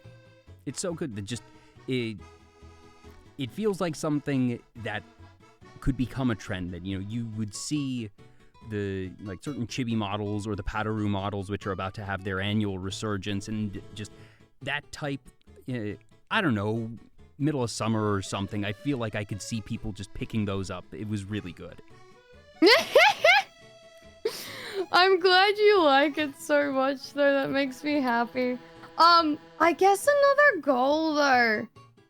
It sounds like really ambitious, but I do want to become the #1 cat girl streamer on Twitch, or at least maybe Australian cat girl streamer on Twitch. I'm shooting for the fucking moon, and again, like, you know how the whole confidence thing earlier? I know I can do it. I know I can get there. I just have to get myself out there.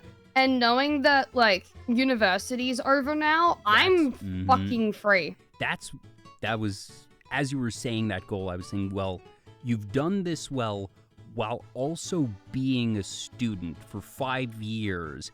And now it's like, you know, the classic anime, the restraints are off. So, you thought she was powerful before, this wasn't even her final form. Oh, she's fucking unhinged now. She's unbridled, nothing's holding her back. Another thing, if I had to put in, this would go with the VTubing thing as well. I want to be the #1, like, visual novel slash hentai visual novel kind of like person reviewer on YouTube. I currently have a library of games that I'm getting through, and I'm doing reviews for hentai games, and like my just unprofessional fucking like random ass like all over the place kind of like opinions and reviews on them, because those games are like really fun sometimes, and the mechanics of them are good and whatnot, and I want to be able to talk about things that I enjoy, and those are things that I do enjoy. And yeah, I want to be able to post those regularly and get like, maybe not hundreds of thousands of views on them, but like definitely over 10K would be like fun, honestly. To become a recognized name in that space, that certain, you know, movie reviewers or anime reviewers or game reviewers create a name for themselves, and that is a particular niche of content that you want to become known for reviewing, and I think that's super cool. Like, yeah, it's just genuinely, if you haven't already, there's no rule. Like you mentioned sponsors and whatnot, reach out to groups that publish those.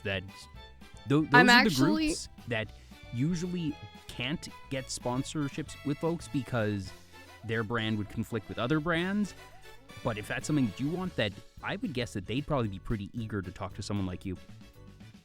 Yeah, like I know I want to reach out to Panty Parrot, which is like a publisher for some stuff, and be like, can we work together? Because I love your shit. Like your games are really, really good. We'll definitely have to keep an eye out for that, and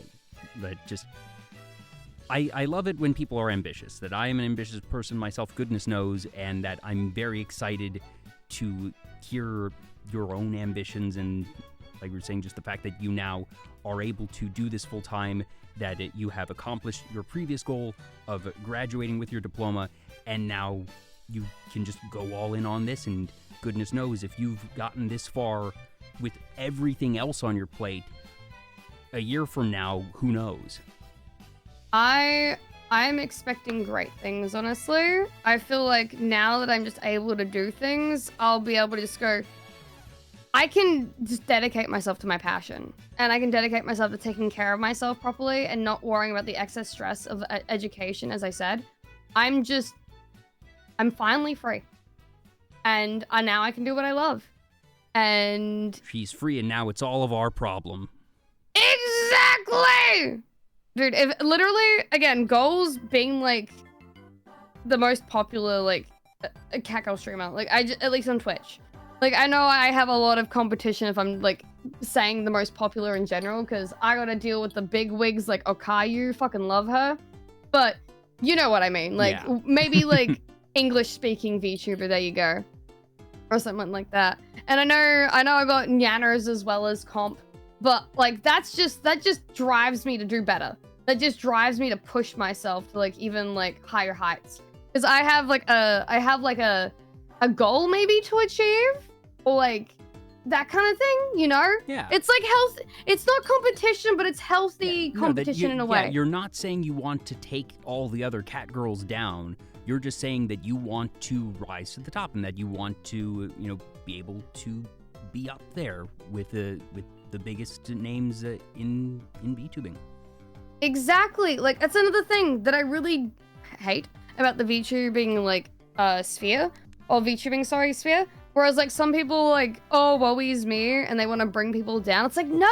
Use those people that do better than you as, like, a goal to surpass. What the fuck is your problem? That just means you need to push yourself harder to be better than them. What the fuck? Just do that. That's how people improve themselves. And then prove that they're, like, worth your time. Like, I don't see... There's so much negativity. Just be more positive. I have never understood, like, even from the most cynical and dry and numbers-based perspectives, I have never understood the business benefit of negativity. It just that it's the proposition of, you know, short-term gains versus long-term gains, and that I have tried to sometimes get into the heads of people who do bad things like that, and just I just keep going over in my head, like, I can't see how they ever thought this would end well. Like, just where where's the benefit?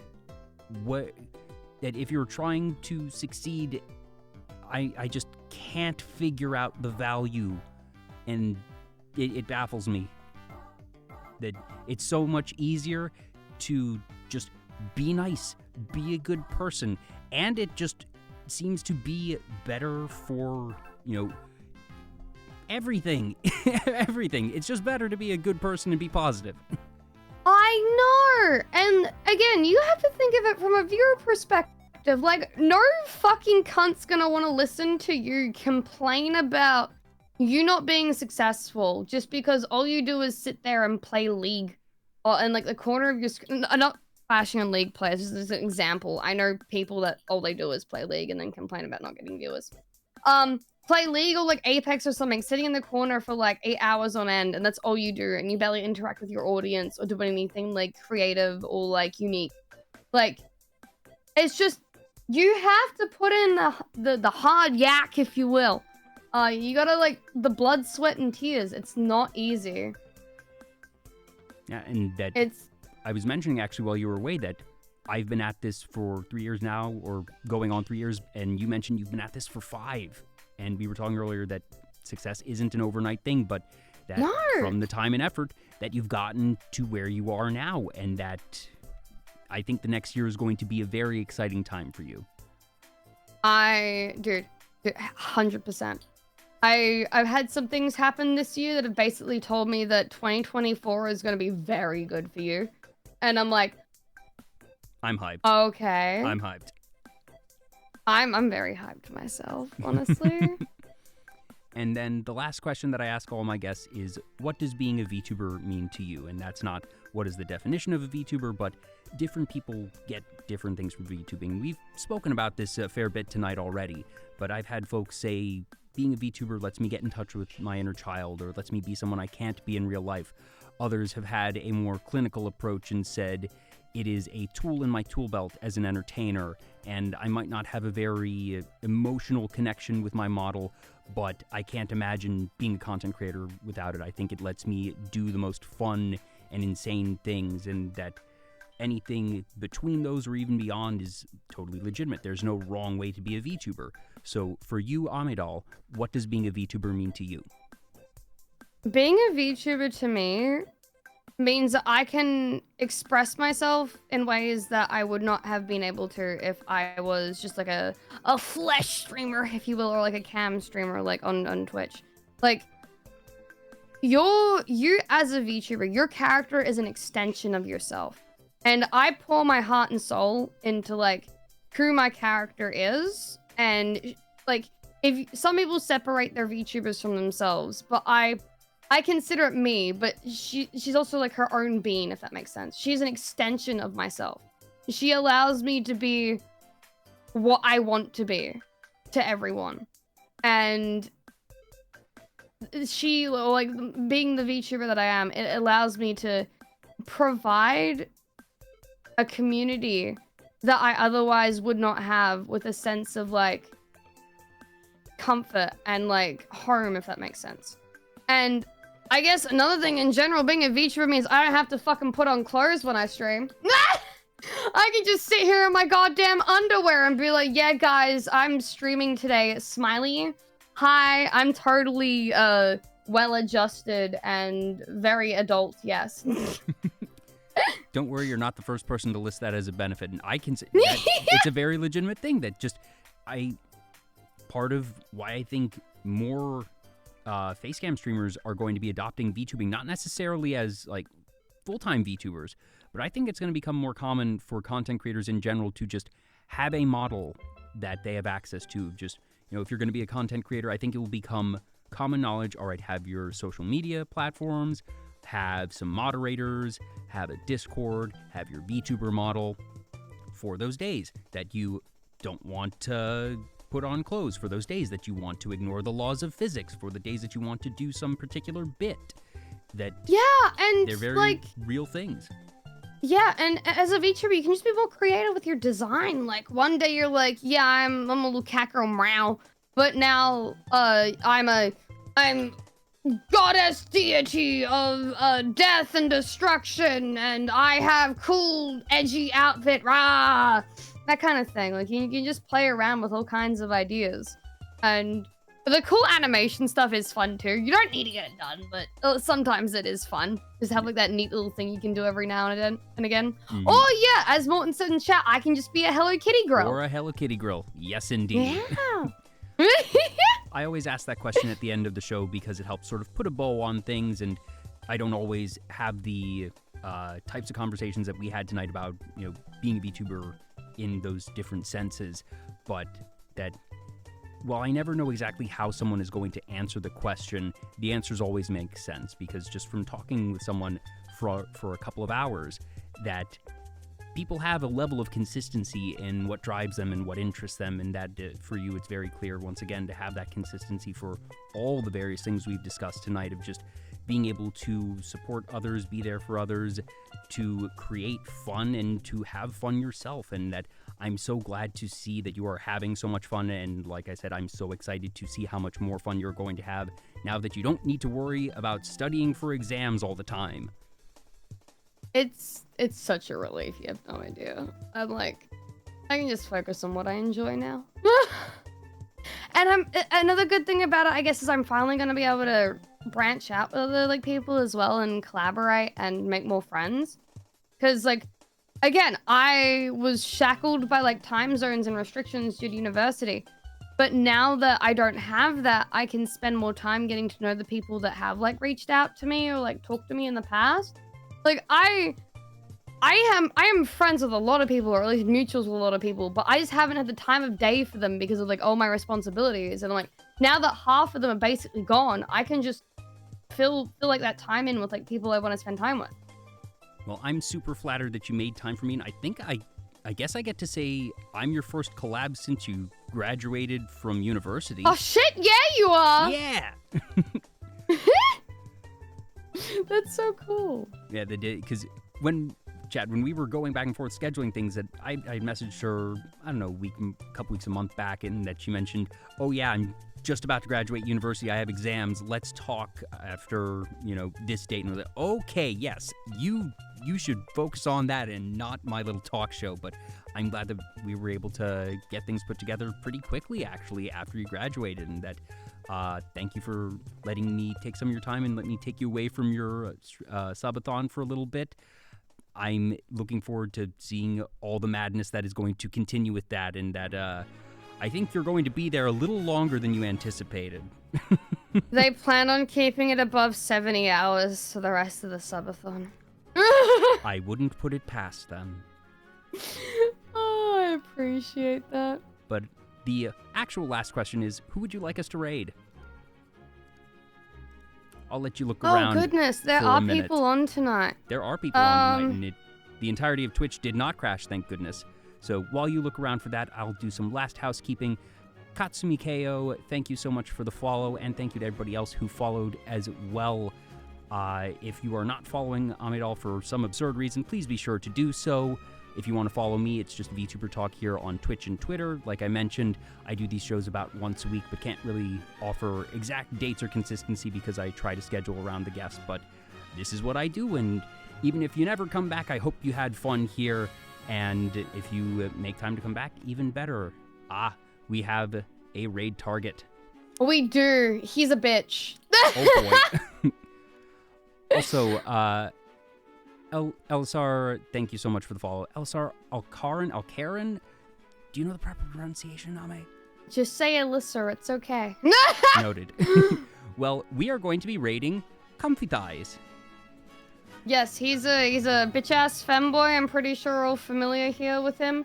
I would recommend doing an interview with him. He recently debuted. I'm trying to promote, he's one of my best friends, and I'm trying to promote him as much as I can because he's funny as hell, but no one, in comparison to others, I'd say, watches him, and I'm like, people need to know how funny he is, please! He's great! Well, I will say I have not seen his streams before, but I'm excited to see now, and that's part of the fun for me of why I always ask the guests to raid, because it ends up just being more introductions for me, so it all works out. Yeah, he's in the middle of his own subathon as well right now, so he's gonna suffer. Yay! Also, Thura, thank you for the follow. Well, again, AmeDoll, thank you so much. I hope you had a good time, and I hope everybody in chat had a good time too. Be sure to say hello to Comfy Thighs and let them know that AmeDoll sent you. I'm Jay. This has been Vtuber Talk episode 133. Have a great rest of your day, and I will see you all next time. Castiel, stop barking! Sorry, my dog is barking.